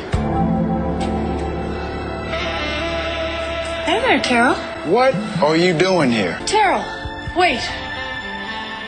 Whoa, hey. T.O., man. What is there I can even say about Terrell Owens that hasn't already been said? But he was just so good at football, though. He also did come with some baggage, like a historic amount of baggage. The only reason he was in Philadelphia was because he burned some bridges in San Francisco, basically calling Jeff Garcia gay, and then his attorney fucked up a deadline, which stopped him from becoming a Baltimore Raven, which allowed the Eagles to send basically nothing to get a superstar wide receiver, and Andy wasn't done yet. The defense, which was already strong, got both Hugh Douglas and Jeremiah Trotter back after they were cut, and were key pieces for Philadelphia again, as well as signing multiple-time Pro Bowler Javon Curse, another huge asset for them, which all led to an explosive opening day game versus the Giants, when McNabb threw an efficient 4 touchdowns, with 3 of them going to Terrell Owens, and quickly, they became the team to beat in the NFL. The offense was straight up burying people alive. Through week 15, the Eagles were 13-1, and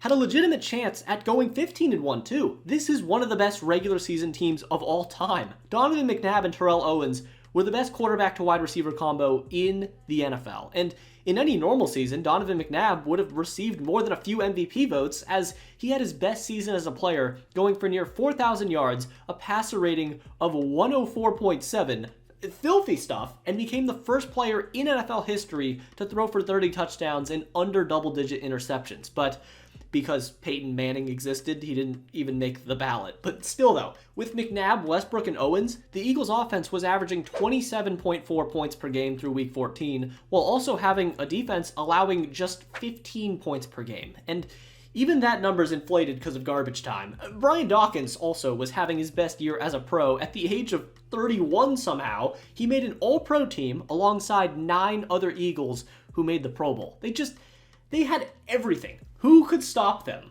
Well, honestly, I'm not an Eagles fan, but I'm assuming that this is one of the main games and reasons why Eagles fans hate the Cowboys so much. In week 15, the Eagles beat the Dallas Cowboys, but in the battle, Terrell Owens was a war casualty, as he was horse collar tackled by Roy Williams and suffered a fractured fibula and a torn ligament in his ankle and was effectively out for the season. So, yeah, this hit was also so bad and disgusting that this was the play that kind of created the horse collar tackle penalty from now on. But it was a little too late, and the Eagles would now have to play the rest of the season without their all-pro wide receiver. And it wasn't looking good. The Eagles immediately got blown out in the final 2 games of the season, but it was with their starters being rested. So now the question was, how would the offense look without Owens? Because we wouldn't really know until the playoffs began. The answer was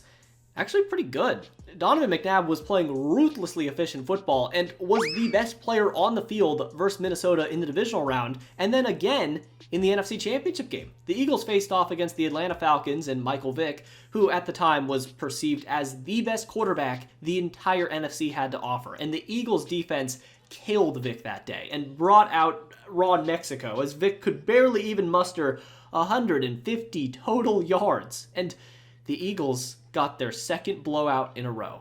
2 in a row to make the Super Bowl. They were back. It's been near 25 years, but damn it, Andy Reid and Donovan McNabb got them there, and they were set to face off against, I can't keep doing this, man. You know who's going to be waiting, because it's Tom Brady. They were going to play Tom Brady, but the point was that the Eagles seemed overmatched on offense and potentially on defense. They needed a spark plug to give them some motivation and a sense of hope, and that came when Terrell Owens literally just returned from the dead, to the absolute shock of everyone. Medical professionals, teammates, God. Terrell Owens, like I mentioned, was damn near in a wheelchair. He had a broken leg, but he announced that he was going to play in the Super Bowl. Now, I'll be honest, I walked on a broken leg for a few weeks at one point. It doesn't feel great, you can imagine. So, thinking about playing a football game on a broken leg, I just can't. I can't fathom it. And this wasn't just a football game, too. This was the Super Bowl, the most intense, hard-hitting game of the entire year. The biggest, fastest, strongest players in the world playing at their 110% hardest, and Terrell Owens was planning on going out there, barely being able to walk, but he was not going to let this opportunity slip away from him, because for all of his off-the-field antics, he was a dog on the field, and I think that inspired the Eagles to give it everything they had for just one game. Well, it inspired almost everyone. Remember Freddie Mitchell? The guy that did absolutely nothing except for that catch on 4th and 26?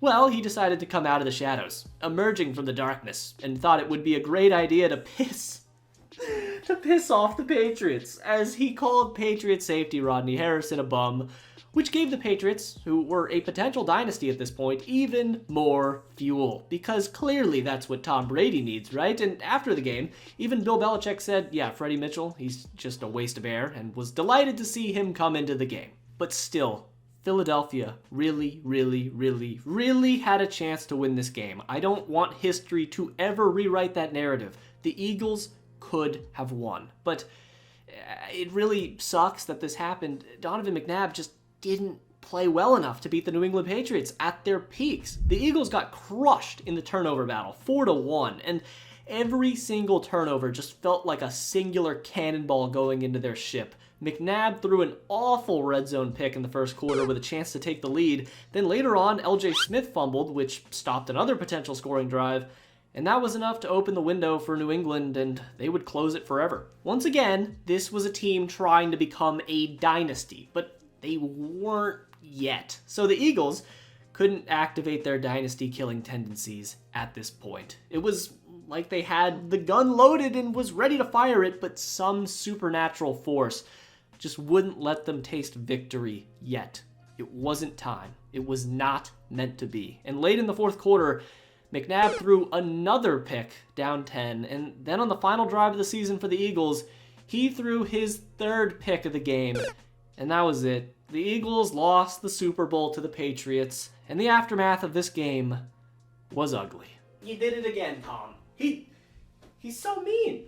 Why does he keep doing this to teams? He just keeps destroying everyone. Once again, if you still haven't seen my Patriots documentary video, I really do recommend it, because it kind of feels like that video is the central theme of the entire 2000s and on era. It's like the Patriots just ruined everyone else's dreams. It's just amazing. It really is. And this game sent the Eagles into a downward spiral. Afterwards, Terrell Owens was upset, and for all that he gets for his antics, he had every right to be pissed about this game. He had just had 9 catches for 122 yards on a broken leg. So of course he was pissed off, because it all amounted to nothing, and one of the best Super Bowl performances ever is barely even remembered today because they lost. But he went about expressing his frustrations in the wrong way. Philly fans were already calling out McNabb for poor play, and Andy Reid for clock mismanagement in the game, which would continually become a worse and worse issue. So the last thing that Philadelphia needed was for their all-pro receiver to have the biggest single-season character arc regression we'll see until prime Antonio Brown. But that's exactly what went down. Hey, hold on, little break here. I don't normally do this, but if you're enjoying this video, check to make sure you're subscribed, because, you know, I put a lot of work into these videos. I do the script writing, I do the editing, I do the research. It's all me in these documentaries, so please, please, please, please subscribe if you haven't. Okay, sorry, back to the video. First off, sources said that Donovan McNabb was so sick during this Super Bowl that, barring the vomiting urban legend that says he threw up in the huddle, there were additional reports that said that, at times, McNabb was so gassed and holding back vomit that other players had to call plays because McNabb literally could not get the words out to call a play. Now, both McNabb and Andy Reid denied this report, of course. However, concerns were already there focusing on McNabb's stamina or lack thereof. And as a quarterback, that's not really something that should come up. But years later, Terrell Owens would go on to say that Donovan McNabb wasn't just out of shape. The dude was hung over as hell for the Super Bowl and was out drinking the night before, which, if true, would be a really tough pill for Eagles fans to swallow. But what's even tougher to swallow in 2005 for Philly fans was the circus jawbreaker that was shoved down Eagles fans' throats. Cause Terrell Owens showed up to everything having to do with his job this season, wielding a chainsaw that had a bloodlust for drama. And drama came because the Eagles at this point were already becoming a laughingstock, not in the way that they were in the 70s or mid-90s, but in the way that everyone laughs at the 49ers now, right? They were really, really successful, but they couldn't win in the big game. So when the Terrell Owens-Donovan McNabb beef started to get heating up, the world grabbed some popcorn and threw rocks at the Eagles, cause they could. Before 2005, Donovan McNabb was very vocal about advocating for his running back Brian Westbrook to get a new contract, but at the same time, he said absolutely nothing about Terrell Owens' contract situation when asked about it, and said, you know, guys, money's money. I'll leave that for the guys in suits. I don't get involved in that kind of stuff. So, you know, there was some sneak dissing, if you will, but luckily Terrell Owens was feeling like cranking out some sit-ups and let the media hold a press conference in his goddamn driveway, as you do, trying to calm everyone down and remind the world this wasn't a circus, it was a football team. Then he said Donovan McNabb can suck his ass if he ever plays like he did in the Super Bowl again, and that Brett Favre is better than him in every way possible. And if they had a better quarterback than McNabb, the team would go undefeated. But Terrell, you damn near did go undefeated last year with Okay, whatever, sure, nice. So that went over well, as you can imagine. And with Terrell Owens continuing to just lose his sanity, the Eagles fucking suspended him. And all the while, they had to field a football team this season. Well, I mean, they barely did. They ended up winning just 6 games after going to the Super Bowl. Terrell Owens never played another game in Philadelphia again after one historic season and a half.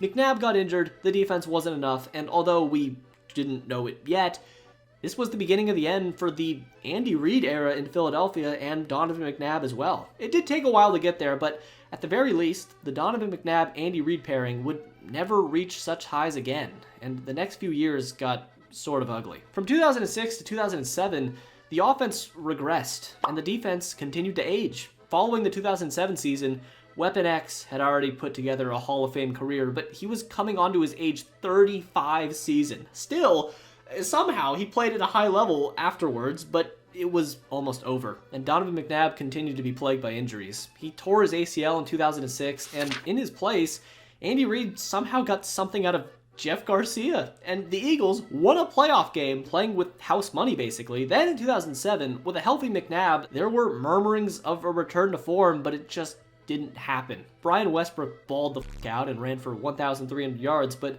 at this point, Donovan McNabb was missing that magic that he had earlier in his career. But in 2008, though, that all came back. 2008 was such an odd year for the NFL overall. The Dolphins beat out the Patriots for the division title, the Lions went 0-16, and the Eagles barely managed to win 9 games.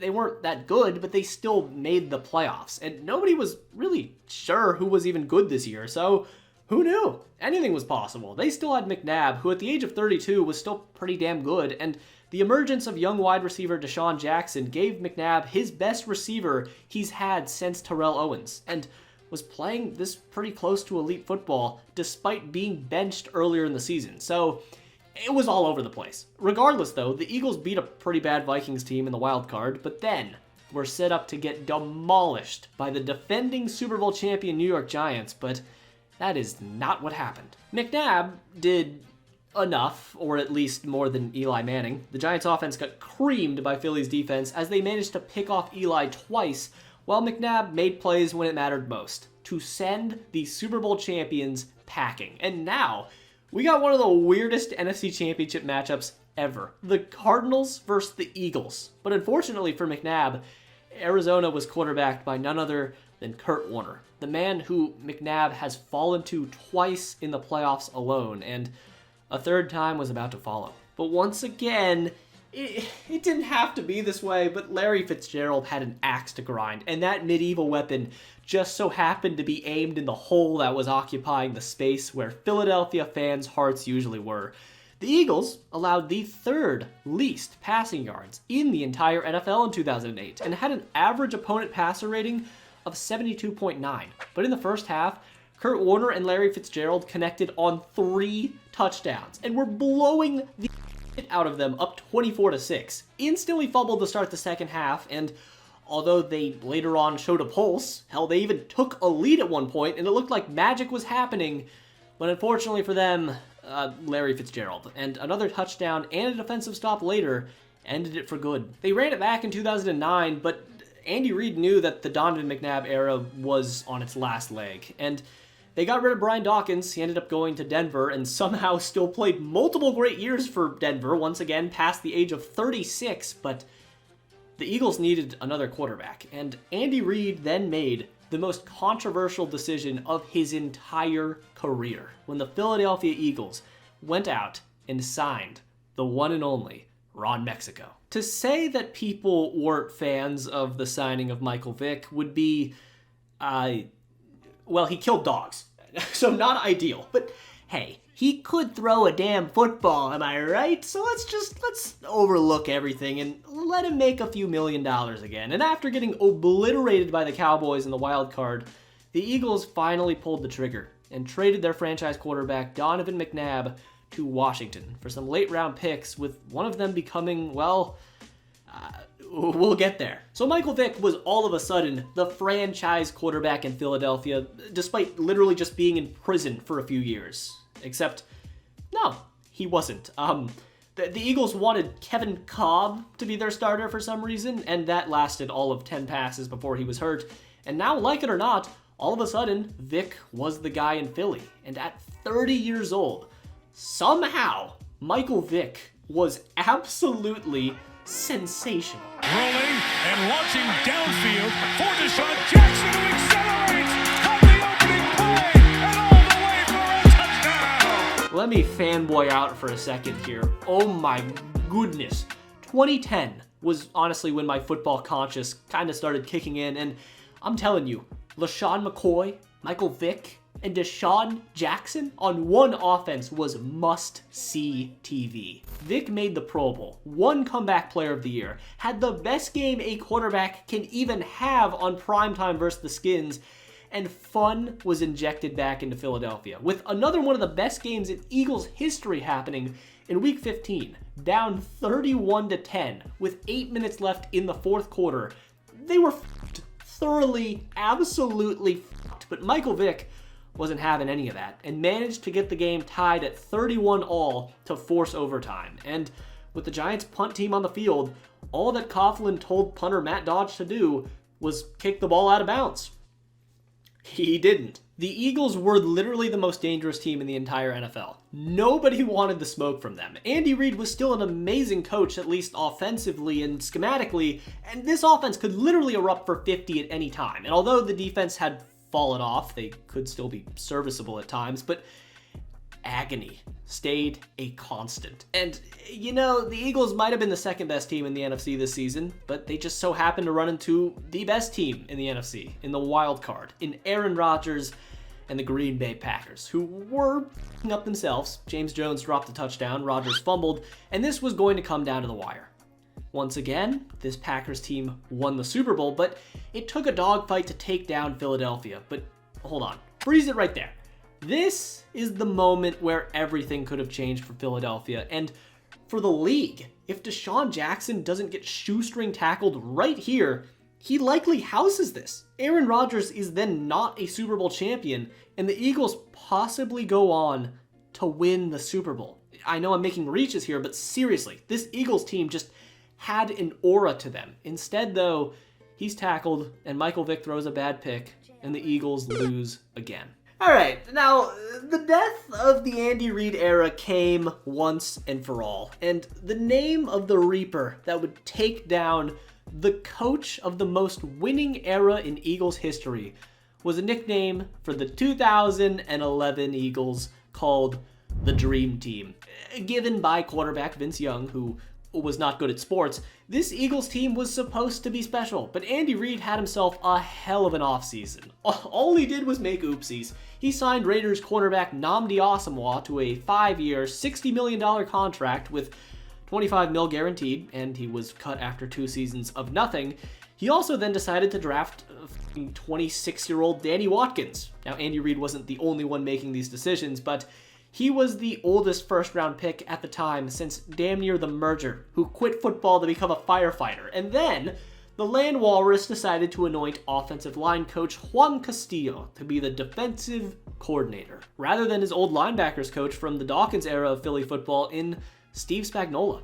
But this was a mistake he would not make again. These decisions, though, were enough to absolutely tank the 2011 Eagles, as for the next 2 years, Philly would fail to break a 500 record even once, and ended the 2012 season off on a absolutely cataclysmic losing streak, dropping 11 of their last 12. And yeah, it was sad, but everyone knew it was time. It had been a good time and a long time, but sometimes things just need to happen. The breakup was inevitable. Andy Reid wasn't in a great place mentally as well due to the recent passing of his son. And before the 2013 NFL season, the Philadelphia Eagles and Andy Reid parted ways after a decade plus of mostly winning seasons. So that was it.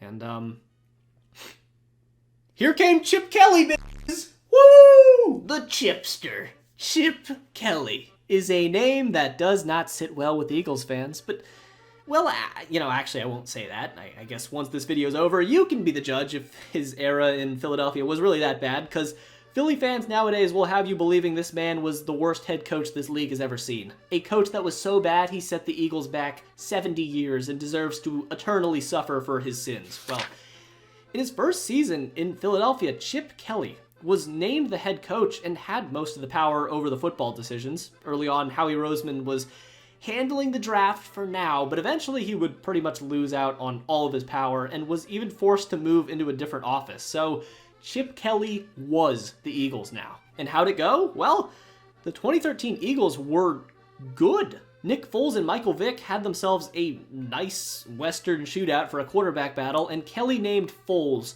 the starter, which resulted in, out of nowhere, one of the best seasons a quarterback has ever had.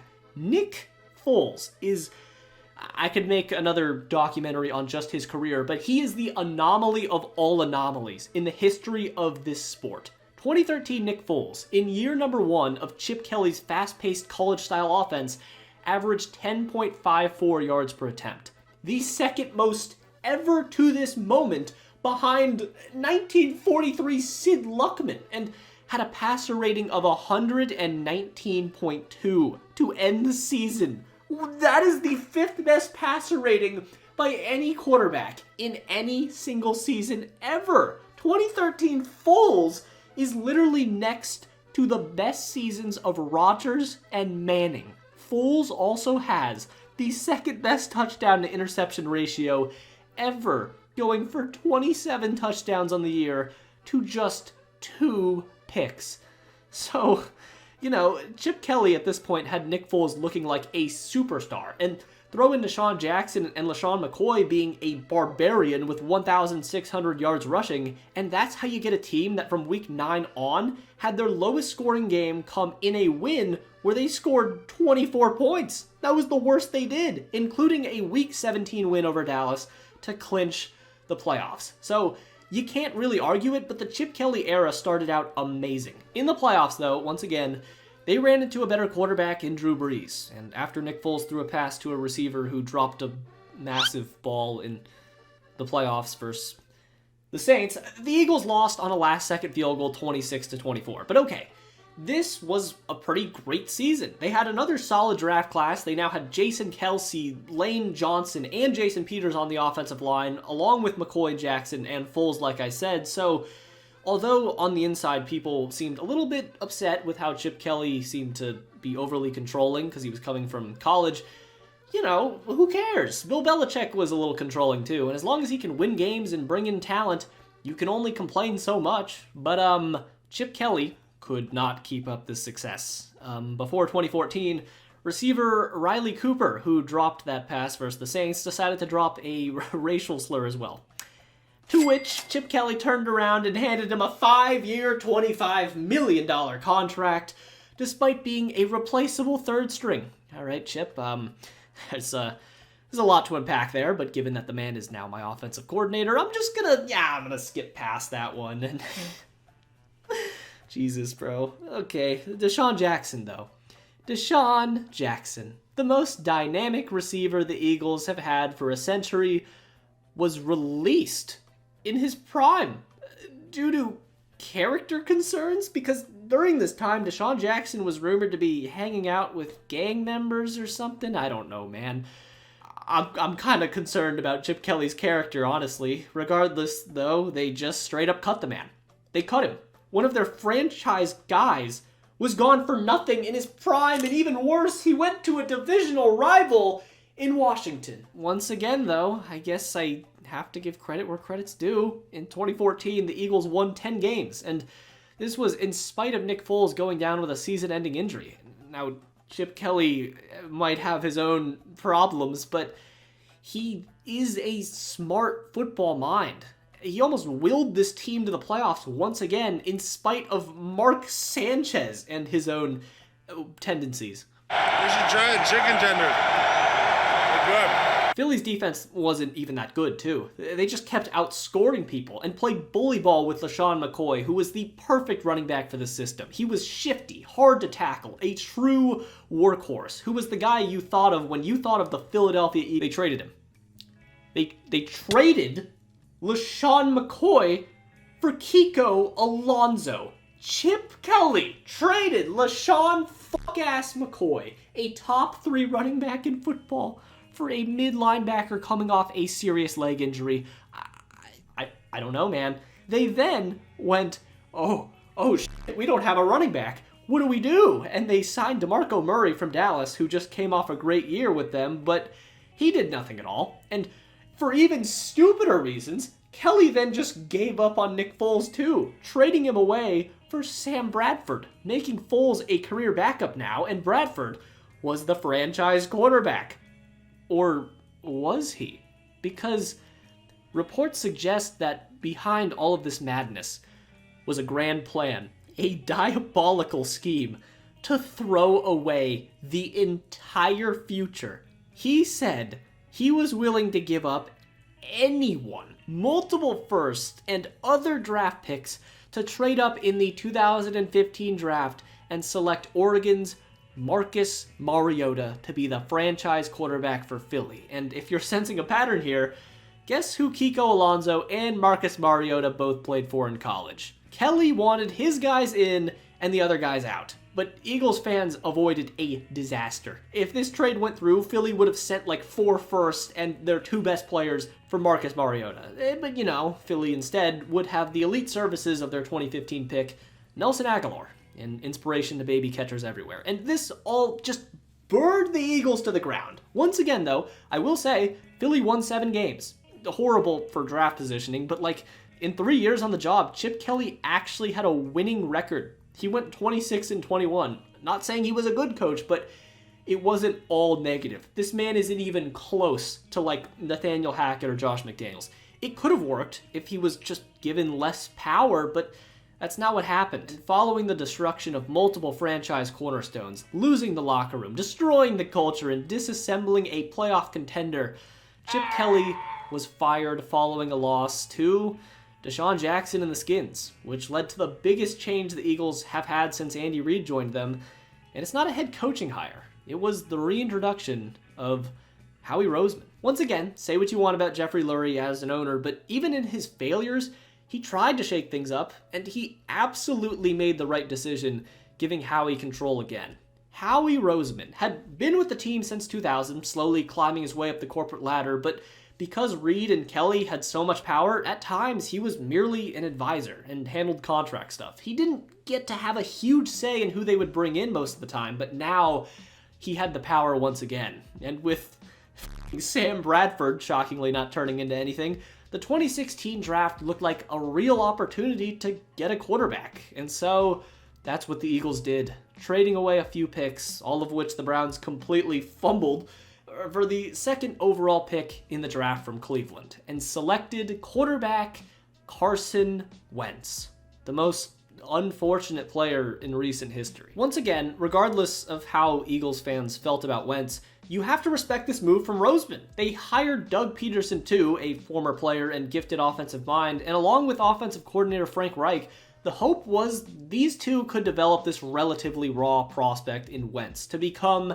a superstar in this league. Carson in college had hero ball tendencies, which needed to be cleaned up, but hey, you know, a little hero ball is always appreciated. It's not always a bad thing, and in his rookie season, it started out amazing, but things did fall back down to earth. Through week 3, Philly blew the doors out of all of their opponents, and the media was ready to crown Wentz as the future of the NFL. But by year's end, Philly didn't really come all that close to the playoffs. But one thing was for sure, Carson Wentz was going to be the quarterback for Philadelphia for at least the next 5 years. And the roster around him was solid. They had Zach Ertz, a solid tight end. They brought in Alshon Jeffrey, a solid receiver before 2017.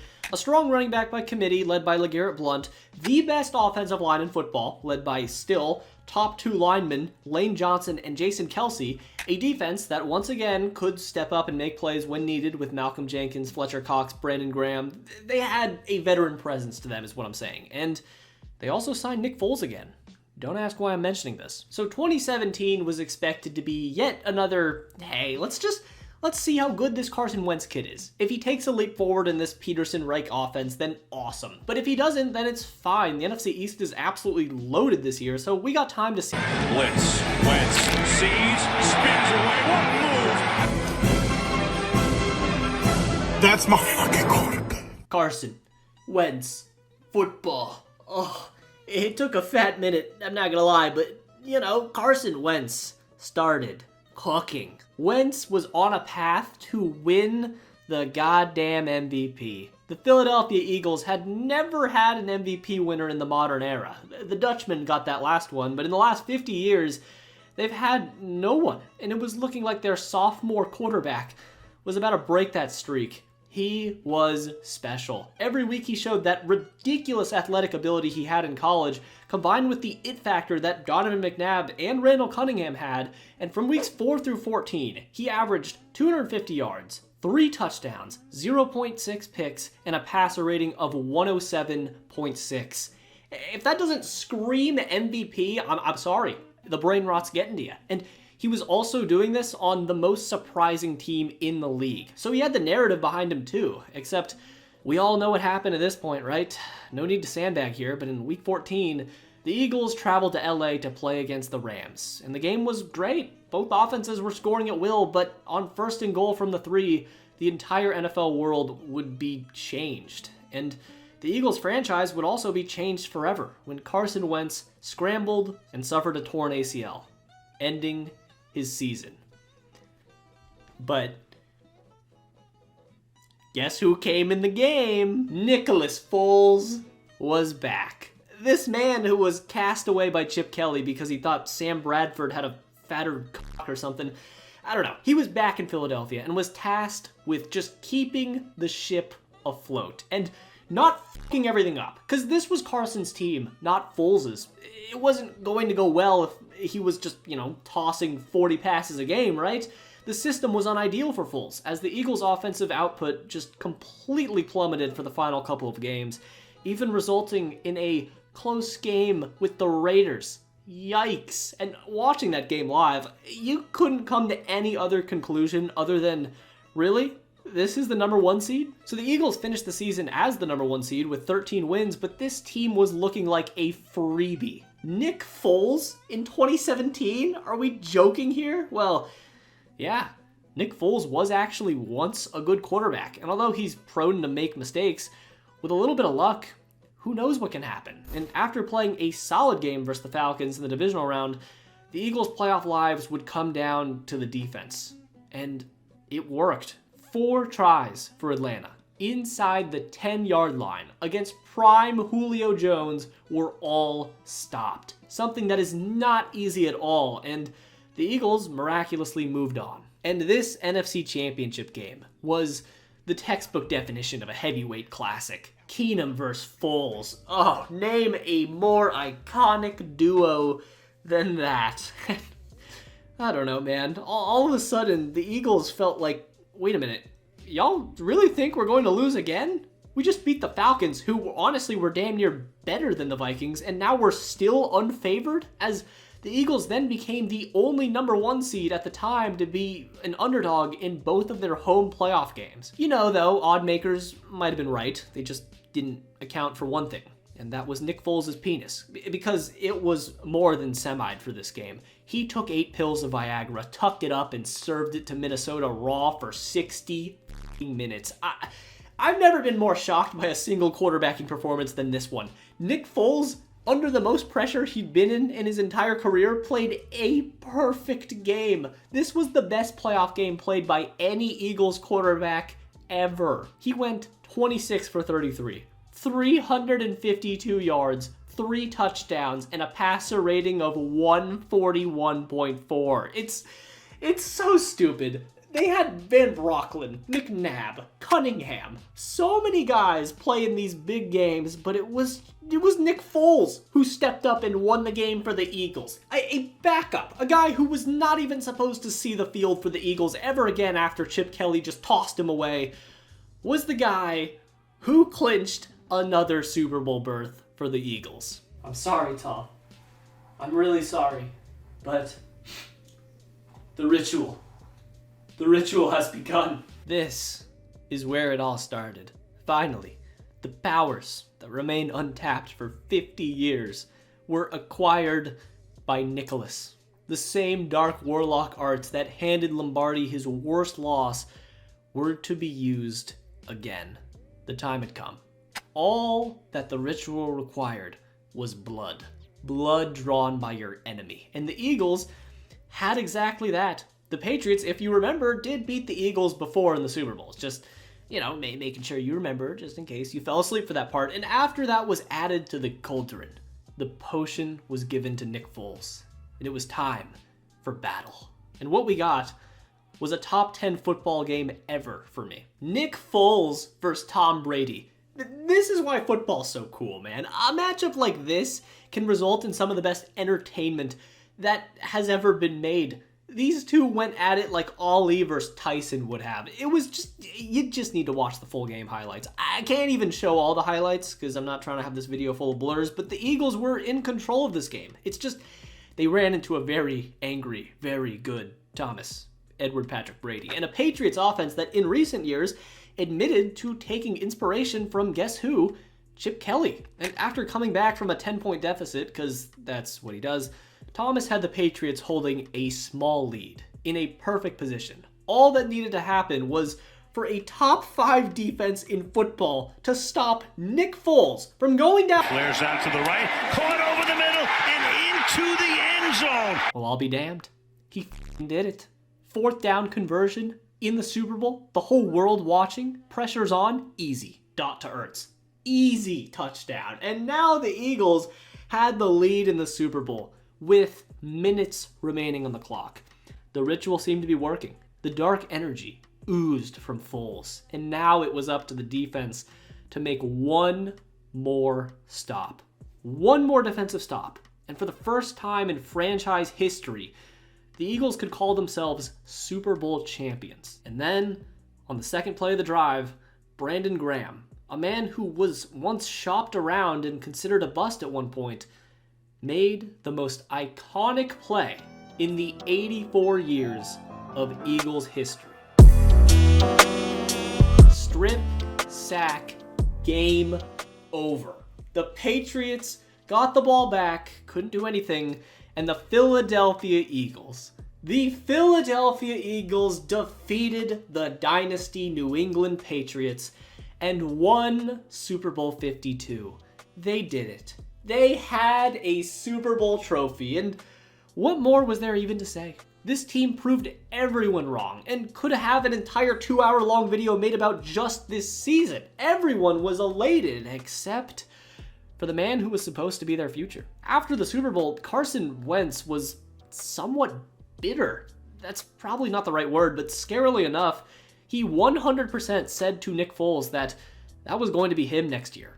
Like, that's just not something you say out loud. I guess it's not that bad to have that mentality, but to me that screams somewhat victim mentality, which isn't the right way to think about it. He should use that as motivation, yes, but he kind of wanted people to feel bad for him, I think, which does not make a great quarterback or a great man, as even reports later came out that Darren Sproles and others confronted him about his one-off negative comments about the Super Bowl run. So honestly, Wentz put way more pressure on himself to deliver next season, and 2018 was unfortunately a year of regression for Wentz. Yes, they had just won a Super Bowl, but Wentz felt like his team was taken from him. This whole city was rooting for him, but his glory was now given to his backup, who now had a statue outside the goddamn stadium. But Carson Wentz eventually returned to praise from the crowd in Philadelphia, but he was not all the way back. A back injury would come back to haunt him, and he wasn't all the way back to himself. Jesus, that's a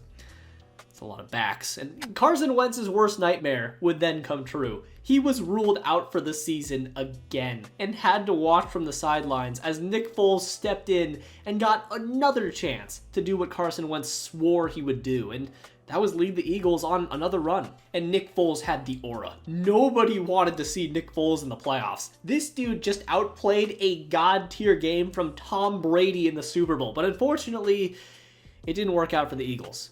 Versus the Bears, who had a high-powered defense. The Eagles played a hard-fought game, but it looked like their hopes and dreams were just play the clip. So after that fun little Bears game, their good luck actually ran out. Alshon Jeffrey dropped a slant, and now Nick Foles was gone. Ahead of 2019, the Jaguars scooped him up and fell for the bait, which made Carson Wentz the lone quarterback for the Eagles. Just peace and quiet. And although Frank Reich was now gone, all he had to do was go out there and be Carson Wentz. The Eagles gave him a 4-year, $130 million contract too, so they believed in him. Philly fans were still behind him, but it just didn't work out how it should have. Not to say Wentz was terrible. He wasn't, but he changed. He really did, and that's what having your best 2 seasons of your career taken away from you purely due to reasons outside of your control can do to a man. Now, I truly do believe that Philadelphia does not win that Super Bowl in 2017 with Carson Wentz, but we'll never know for sure. All we have to go off of is, well, reality, and reality says that Carson Wentz was not the same quarterback anymore, and his mental might have been only getting worse, as again, he started playing well. He was looking like his MVP form to end the season and was finally going to get a chance to start in a playoff game. This wasn't a contending Eagles team, but they still had an elite offensive line and the defense was fine, so they weren't just happy to be there. They wanted to win, but nope. Carson Wentz doesn't even get that. It just sucks. Even if you believe all the stuff about Wentz being selfish and all that, it's not fair what happened to the guy. And once again, he was forced out of the game and had to watch Josh McCown finish his own playoff game. Yeah, and the 2020 season was, and I still do firmly believe this, swear on my life, hand on my dick, this was the most important season in Eagles history. If they fumbled this season's outcome, they would be kinda for the future, because this was the big question. Was Carson Wentz still a franchise quarterback? And everyone had an opinion. They had just paid him, so surely they had to at least give him this 2020 campaign to see if he could fix things, right? And yeah, that's what they did. They just, drafted some guy with thighs that can crush a decent-sized squirrel in a nanosecond, but I'm sure this hunk of a man was just a gimmick. The following presentation of something resembling or vaguely resembling an organized sport may not be suitable for all viewers. Carson Wentz highlights are coming. I repeat, Carson Wentz 2020 highlights are coming.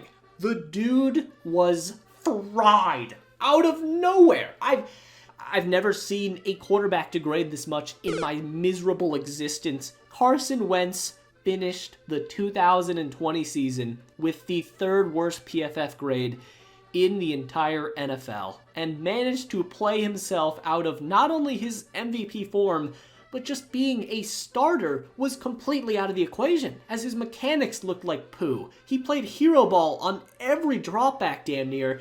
It just seemed like he was overcompensating for the pressure being put on by drafting Jalen Hurts, and this resulted in Carson Wentz being officially benched, and he would never put on an Eagles uniform again, and the Wentz era was over just like that. But this is the reason why I say that the 2020 season was the most important year in Eagles history, because now that they had turned to Jalen Hurts and were looking at him as the franchise quarterback, it was over. They could not go back to Carson Wentz. They were all in on Jalen Hurts being good, because the big thing with Carson Wentz's career was just the confidence. Once that it was gone when Nick Foles was getting all the praise, he lost his mentality. So now Carson Wentz's career basically ended, and if Jalen Hurts wasn't exactly amazing, the Eagles were in some trouble. And it also didn't exactly help Wentz's case that Jalen Hurts was pretty damn good with the same dog roster Wentz had. Not saying that Wentz didn't have his fleeting moments, but Hurts had back-to-back 300-yard performances. Not bad for a rookie that was supposedly only good to just run around. And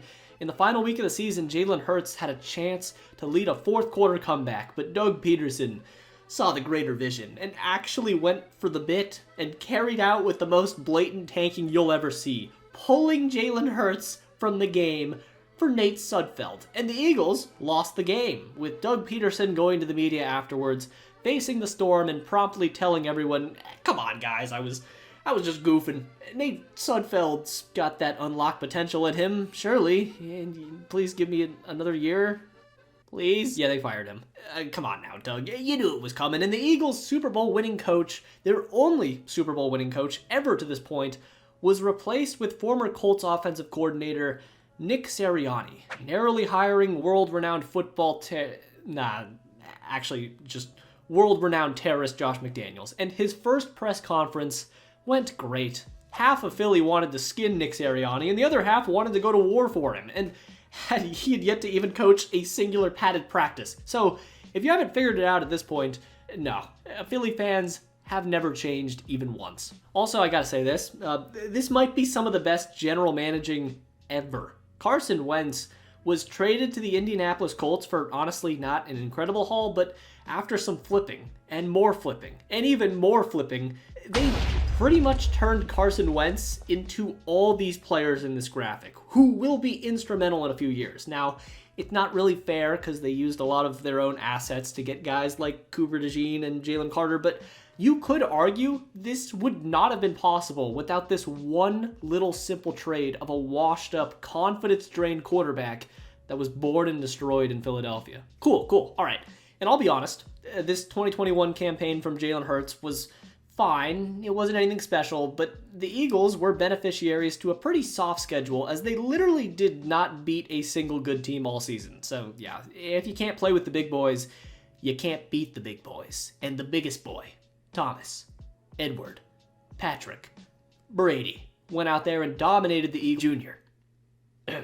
He dominated the Eagles in a blowout that everyone expected, but they needed some young guys. I mean, yes, the defense had, like, Josh Sweat, but this roster was aging. Jason Kelce and Fletcher Cox were about to pack it up, but luckily, literally in just one offseason, things got way better because goddamn Howie Roseman can run a football team. And this isn't even mentioning the finessing he did with the Saints that led to multiple future draft picks that, once again, later became Cooper DeJean, Jalen Carter, and more. Before the 2022 season, the Eagles gave the Tennessee Titans an innocent little phone call and kind of just let the nut house that was the Titans post-2021 run its course, as they gave away Treylon Burks, and that's it.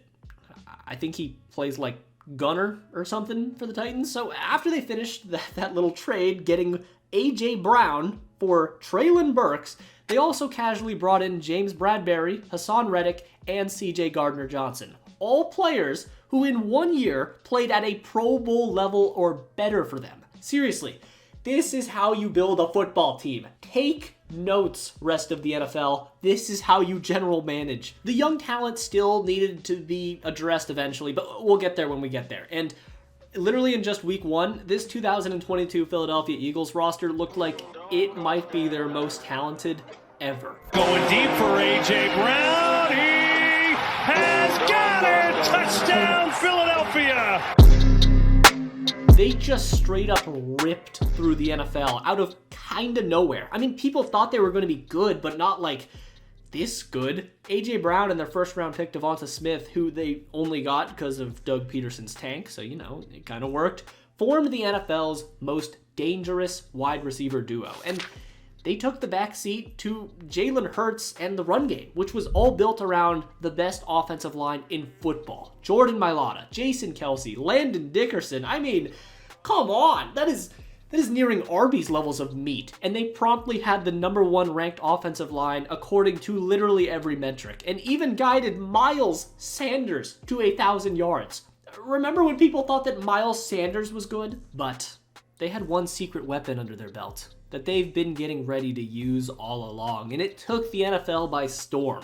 And that weapon, the most controversial play in recent history, was the tush push, the brotherly shove, if you will. This was a play that kind of came out of nowhere again. It was basically a rugby play, and it was also genius. The Eagles had arguably their biggest advantage over any team on the offensive line, and why not weaponize that? That's also not even considering their quarterback, who, as previously mentioned, has thick thighs. So it just worked. 3rd and 1s and 4th and 1s were as close to 100% success rates as any NFL play can be. And yeah, they rode this wave all the way to a 14-win season, their most wins in franchise history to this point, and secured the coveted first-round bye. So by this point, Jalen Hurts was starting to get the respect he deserved around the league. In just his second year as the starter, he was a lethal rushing quarterback and also one of the most efficient QBs in football, with an interception percentage of 1.3, which put him in a category with other elite quarterbacks like Tom Brady, Jared Goff, and I'm just as shocked as you are. But speaking of Daniel Stephen Jones III, the Giants came into Philly and were promptly throttled because they were just not as good.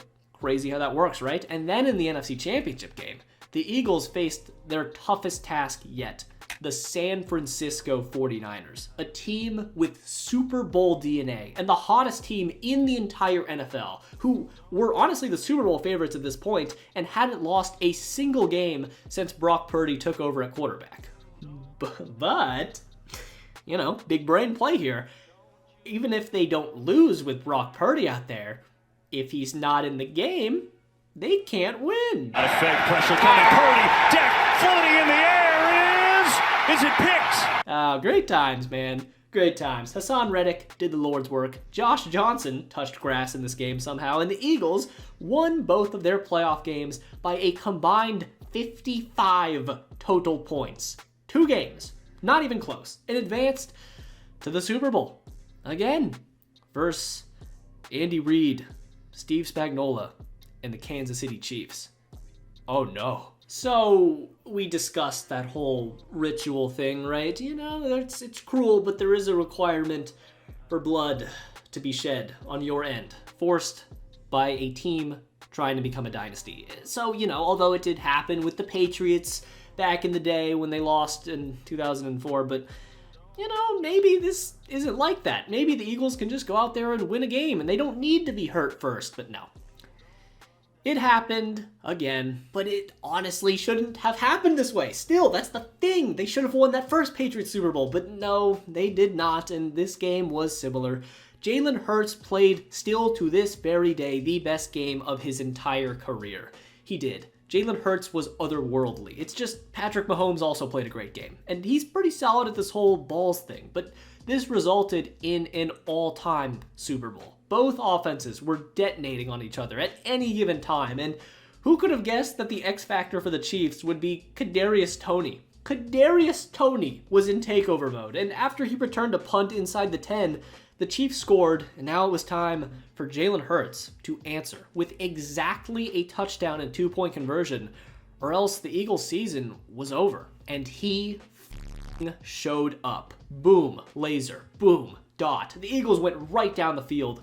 This season was just too special to end on a Hurts pick or something like that, and after hitting Devonta Smith, Jalen Hurts ran it in himself, got the 2-point conversion, and walked to the sideline with his trademark calmness, not showing any emotion, finishing the game with 300 yards and 4 total touchdowns. Keyword, though, being, well, finished. The Philadelphia Eagles never got the ball back. The game ended on this play. Was this holding on James Bradbury? Possibly, maybe. Should this be called in the final 2 minutes of a great Super Bowl that kind of makes this one way less fun to rewatch? No, it should not have been called. But the Zebra dropped the towel, and the Chiefs would kneel out the clock and kicked a game-winning field goal, winning the 3rd highest scoring Super Bowl of all time, 38-35. But if this whole dynasty killer thing means anything, and if Jalen Hurts' mentality meant anything, everybody on that sideline knew they'd be back. And when they were back, they would not be taking no for an answer. But boy golly, was that not going to happen in 2023. The Eagles started out 9-1, but I wrote an entire script on this Eagles team in the moment, and I still do not understand what happened to them. To describe the 2023 Eagles as a just pile of manure and mold is the only way to even start this discussion, because, I don't know, man, they had so many issues. But the main problem, by far, on this team was the coaching. This was just an all-time horrendous coaching job. Brian Johnson and Sean Desai need to see jail time for the butchering they did with this 2023 Eagles roster. Brett Coleman has a fantastic video on the Eagles running a high school offense, but you don't need to look at stats and all that just to know that. Just watch the games. To me, it felt like this Eagles team literally played every down like they were trying to set up for a 4th and 1 and try a tush push. There was zero offensive aggression whatsoever. Everything was an inside run from the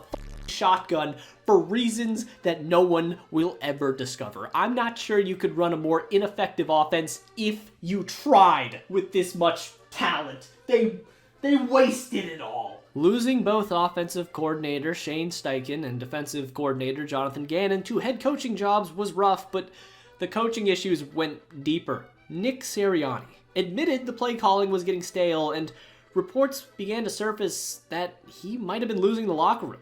While the defense had their own issues, their defensive coordinator was stripped of his duties mid-season and handed to the best candidate in the entire NFL in Matt Patricia. Give me a minute. The bearded somehow managed to then take all of their problems they'd already had this season, which were destroying their team from the inside out, smushed it together, and turned it into a bomb. The offense was lifeless and exhausted, while the defense didn't care and couldn't tackle for shit. This simply was a bad team with the best talent outside of maybe the 49ers in the NFL. So after they limped into the playoffs, losing 5 of their last 6, they were lit up by Baker Mayfield and the Bucs, ending in a season of incredible proportions. An absolute historic disaster. Chef's kiss, Philly. Chef's kiss. The question now was, would Nick Sirianni be fired? There were reports that he was beefing with Jalen Hurts and blah, blah, blah, blah, blah. But in the end, despite what the majority of people thought about him, Nick Sirianni would return for the 2024 season. I mean, you can't fire a head coach who has only won and made the playoffs every season, and Howie Roseman threw him the most exquisite lob known to man, and he dunked that shit down hard. The Eagles in 2023 took both Jalen Carter and Nolan Smith in the draft, 2 Pro Bowl level guys and an All-Pro in Carter. And then in 2024, they took Quinyon Mitchell and Cooper DeJean. So I guess that whole young talent issue thing is just fixed now. They didn't miss on any of their top picks, as they also fixed the coordinator's problem, bringing in Kellen Moore to call the offense and Vic Fangio to lead the defense. And the two would become arguably the best coordinators in the entire league for their respective field in 2024. The team was damn near more loaded than the 2022 squad, and also out of scenic all nowhere, a special teams player for the Saints casually became the best linebacker in football on the Eagles, which, was pretty damn helpful. So Zach Bond, solid pickup. And then in the offseason, the Eagles landed the hottest prospect in the entire NFL when they signed the 6 foot, 234 pounds of pure muscle, grit, determination, juiciness, girth, when they brought in body issue star Saquon Barkley. Oh. And it turns out, when you put a big man behind the best offensive line in the NFL, led by more big men move forward well. And that caveman logic kind of just worked for Philadelphia. Saquon Barkley was the best running back in football in 2024 in a year where the death of the position was expected to come. But he ended up reviving the RB from the dead, rushing for 2,000 yards, the most in Eagles history, and his signature performance came versus the Rams on Sunday Night Football when he went ballistic for 255 yards on the ground alone. But it wasn't all smooth sailing. Early on in the season, they ended up almost losing to one of the worst teams in football in the Cleveland Browns, while Nick Sirianni was yelling at fans, supposedly. Still didn't look great, but the defense was there to pick up the slack in the meantime, because Zach Bond, Nakobe Dean, Jalen Carter, Josh Sweat, CJ Gardner-Johnson, who was back now, Quinyon Mitchell, Cooper DeJean, Reid Blankenship, Darius Slay, who was still playing at a high level, Milton Williams, Nolan Smith. This defense, man, they were simply one of the best defenses of all time in 2024. By year's end, they were the best defense in the NFL and turned offenses into Pop Warner teams. But we'll touch more on the defense in the playoffs. But versus the Ravens in the regular season, they capitalized off of Justin Tucker's 2 missed field goals to expose the Ravens slightly and kept going from there. So there was no reason to be concerned until Week 16 versus the Commanders, when not only did the Eagles lose the game after blowing a lead, but Jalen Hurts went down with an injury, and although he did return for the playoffs, he was looking like a whole different quarterback, and we've seen this before from McNabb and ended up in disappointment. Versus the Packers in the wild card, Jalen Hurts was straight up bad, but luckily the Packers looked worse, and then a week later versus the Rams, they honestly should have lost. This game, Rams versus Eagles, you could argue turned out to be the Super Bowl. LA was so close after the grab from Puka Nacua, but they screwed up, and Jalen Carter showed why he's going to be a superstar in this league, made 2 straight plays, and the defense just bailed them out again. But now in the NFC Championship game, it was Saquon Barkley's time to step up. The Commanders weren't expected to be here, but they were, and the Eagles embarrassed them. Saquon's first touch was a breakaway touchdown, and the dam was immediately broken as the Eagles dropped 55 points, the most points scored by any team all season. And now it was Super Bowl time. Jalen Hurts played a little better versus the Commanders, but concerns about his health remained as, oh yes, it was time for the Kansas City Chiefs to enter the Thunderdome yet again. Oh, poor Chiefs, poor Kansas City Chiefs. They were trying to become a dynasty, the first team in the modern era to three-peat since, well, Vince Lombardi's Packers. But it's just, what's the connecting thread here? The three best dynasties to ever see the NFL, outside of the Browns, who had their thing with Philadelphia, but Lombardi's Packers, Belichick's Patriots, and Andy Reid's Chiefs. Who did all three of these dynasties have to face and were defeated by? The Eagles. Listen, I don't know how the NFL even let this happen, but in the NFC Championship game, Nick Foles came in contact with Jalen Hurts, meaning that I am sure that he transferred his Dark Warlock powers into Jalen Hurts, and now in the Super Bowl, the Eagles went out there versus the Chiefs and still held their title as Dynasty Killers. Intercepted, picked off by Cooper DeJean, gets the block, DeJean is in, touchdown! The Eagles' defense, orchestrated to perfection by Vic Fangio, had a masterclass of a performance in the Super Bowl. All season long, they allowed the lowest EPA per play at negative 0.129. And nobody else was even close to that number. And in the Super Bowl, every single player the Chiefs had running a route was worse than every player being guarded by an Eagle. All of them, which resulted in the Eagles holding the Chiefs to an incredible EPA of negative 0.296, which, according to PFF, was worse than the worst offense in the NFL during the regular season that season in the Cleveland Browns at negative 0.207. So the Eagles made the Chiefs look significantly worse than the worst offense in football. And the offense was great too. And the most poetic thing about this entire Eagles team is the fact that Saquon Barkley was a non-factor in this game. And the Eagles still dominated. After doing the heavy lifting for a majority of the season, in the biggest game of the year, he accepted his role as basically bait. The Chiefs' defense focused entirely on stopping Saquon, which allowed Jalen Hurts, who looked healthy, to have his best game of the playoffs. Was he perfect? No, but Jalen proved on this day that he was the franchise quarterback for the Eagles. 100%. Without a shadow of a doubt. The Eagles do not win a Super Bowl without Jalen Hurts. He finished the game with 3 total touchdowns and 221 yards, including this dagger to Devonta Smith. But it wouldn't be the Eagles without a defensive play to seal it, apparently. And just like in Super Bowl 52, the play that officially ended it for the Chiefs was Milton Williams coming off the edge and strip sacking Mahomes. Eagles take over and would close it out 40-22 in a game that was literally never even close, as Carson Wentz, the backup for Kansas City now, was on the losing end of another Super Bowl, just in a different way. And he did not want anything to do with shaking Jalen Hurts' hand. The Chiefs couldn't even break 30 total yards in the first half, having the second lowest yards in any Super Bowl ever. This wasn't just dominance.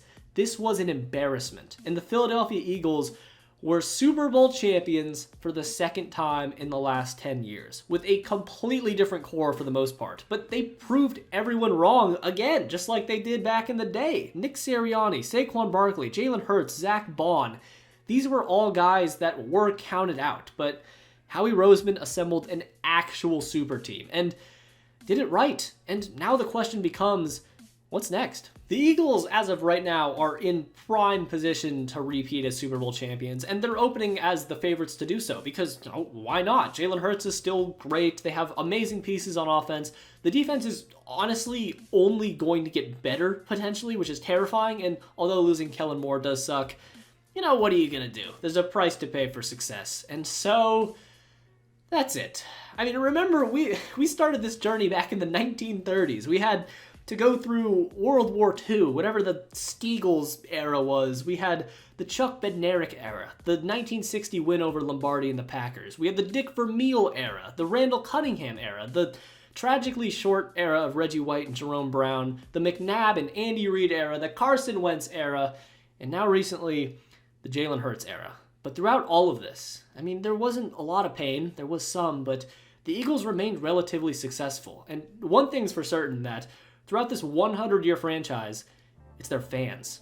Their fans have given them the energy they've needed to constantly be a successful team. And the Philadelphia Eagles will always, always, always have the reputation as the NFL's Dynasty killers.